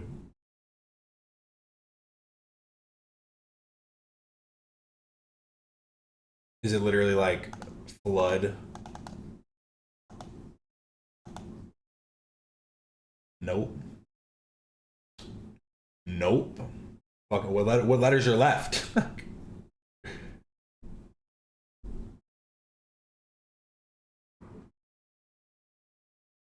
Not quote. Not.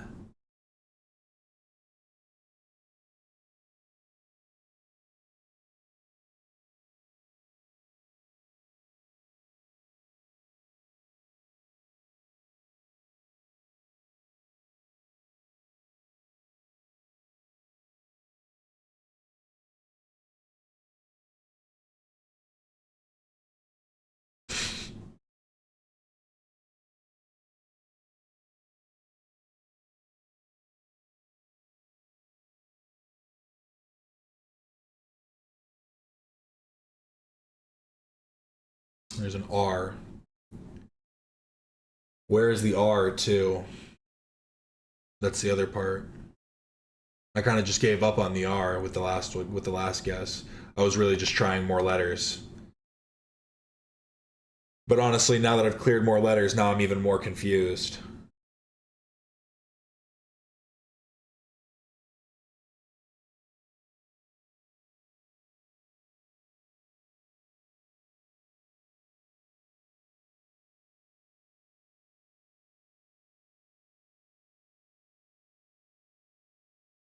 Oh, you might be right. That is a good. That is a solid guess. I will not take credit for that if that is right. Or there's an R though. That's not right. Can't be wasting my guesses. See, you guys are saying ones that I'm like, oh, that is a good guess because of the O, but I keep forgetting there's an R. It's Ryome. It's Ryome. That's it.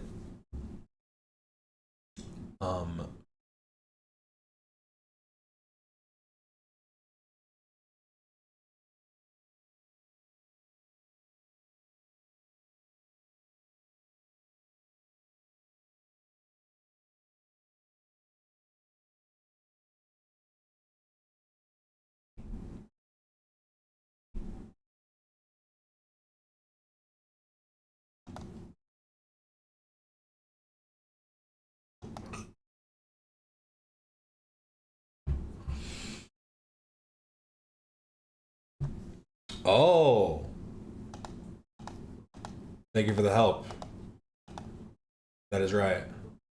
As soon as you said it, I knew that was right. You're so right.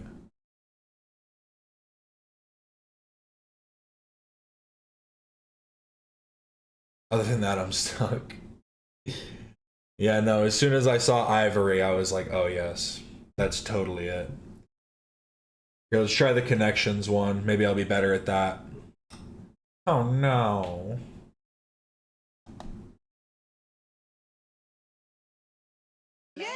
got a subscriber. 5-minute warning. Sparkles emoji, roasted sweet potato emoji, crystal ball emoji, 5-minute warning, crystal ball emoji, roasted sweet potato emoji, sparkles emoji. Perfect. Okay. How come it reads it sometimes? I swear, I need to figure that out. Sometimes it reads them, but sometimes it doesn't. Very odd. Stealing Ian's whole flow. I am. Let's do it. Let's do connections. Whoa.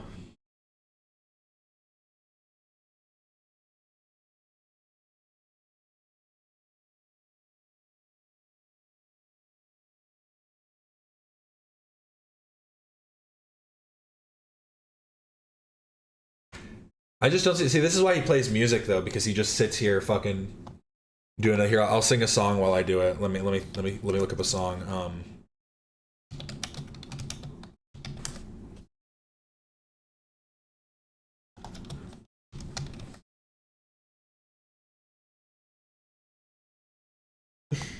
Now this is gonna take longer. Oh no. Start singing Love. L is for the way you look at me. I need to get into this though.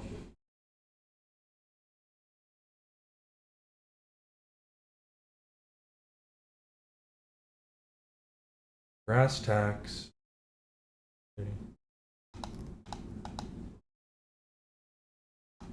Is it these? Let's try that. No? No, that's right. Okay. Turn signal.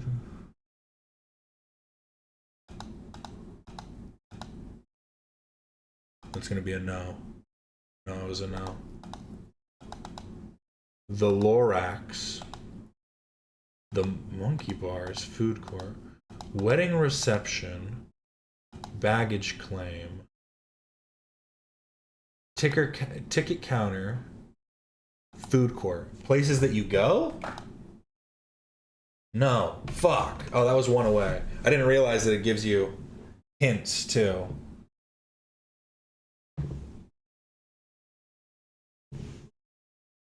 Which is one away. Interesting.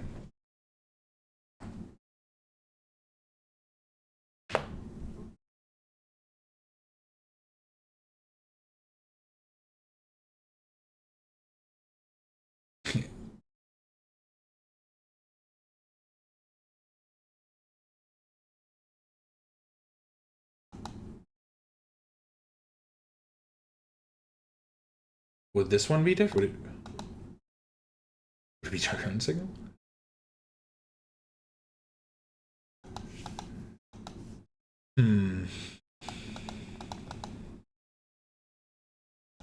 Goldfish cracker, monarch butterfly. See, I feel like goldfish cracker and monkey bars make sense because they have to do with animals, and so I would think monarch butterfly as well. But then, like, what am I supposed to do? The Lorax in relation to animals? Is that it? I hate some of these categories they do though. What it all boils down to. Baggage claim.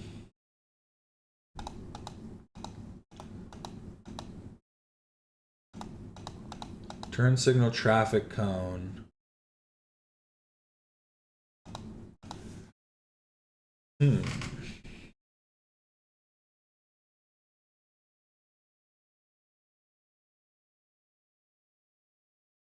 I don't know the game, so it just seems like everyone's super schizo. Yeah, I get you.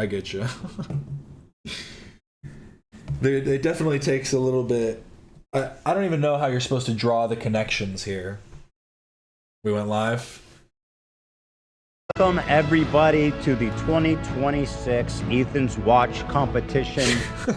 Well, that's great. Thank you all so much for stopping in. I really do appreciate it. Remember to like and subscribe if you haven't already. Become a member as well. We've got more stuff on the way. I really do appreciate it. This is Captain Quasar signing off. I'm going to stay here for just a second, actually, and see if I can finish this. Ticket counter. Let's see if I can get this one right, at least. How... If it wasn't that... Ticket counter, maybe not. Baggage claim. See, I feel like you go to a ticket counter. You go collect your stuff at baggage claim. You go buy things at a food court.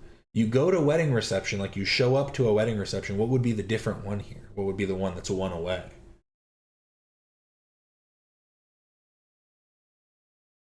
Monarch, butterfly, butterfly. See, I just don't understand what this is too. See, duty free and lip service, monarch, butterfly, turn signals, traffic cones and turn signals, butterfly and monarch butterflies. And actually, that doesn't make sense with any monkey bars and goldfish crackers. Here, you know what? I'm gonna do these and see if that's one of them. Nope, one away. Also one away. What? Duty free.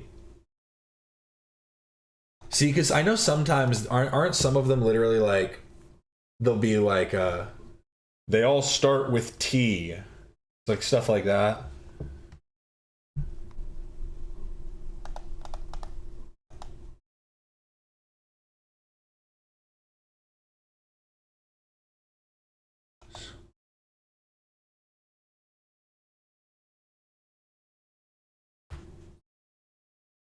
This game seems very subjective. Yeah, you gotta put them in the subjects. Hoo.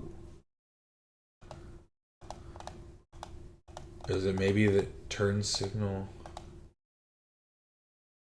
Is it like all words that start with T? Here's my mistakes remaining, let's say.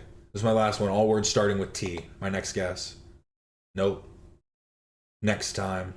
Psh. So what was it? Baggage claim, duty free, food court. Wait, I want to see what the fucking answers were again. I want to see what the answers are. You bastards. I guess I'll. Now you guys know. Take a pause and check it. My max streak was 1. I only have 25 wins. 25% wins. That one's hard. Maybe iDubbbz is a genius. Features of an airport terminal, baggage claim, duty free. Oh, I just didn't know it was called. I didn't know that was called a duty free. I didn't know there was something called a duty free. I guess I need to go to airport terminals more. Oopsie. It's duty free. Oh, you guys, that's what you guys were saying? I thought you guys were just saying duty free. I saw duty and I thought that was funny. Oopsie. Lip service, monkey. Oh, okay. Wait, no, actually that doesn't make any sense. Things that are orange. My ability to connect relations just isn't there. My apologies. My apologies to everybody. I proved I'm dumber than iDubbbz. Oh no. I can't do the New York Times, Wordle, or connections. Whatever will I do? Thank you all so much for watching. I really do appreciate it. This is Captain Quasar signing off.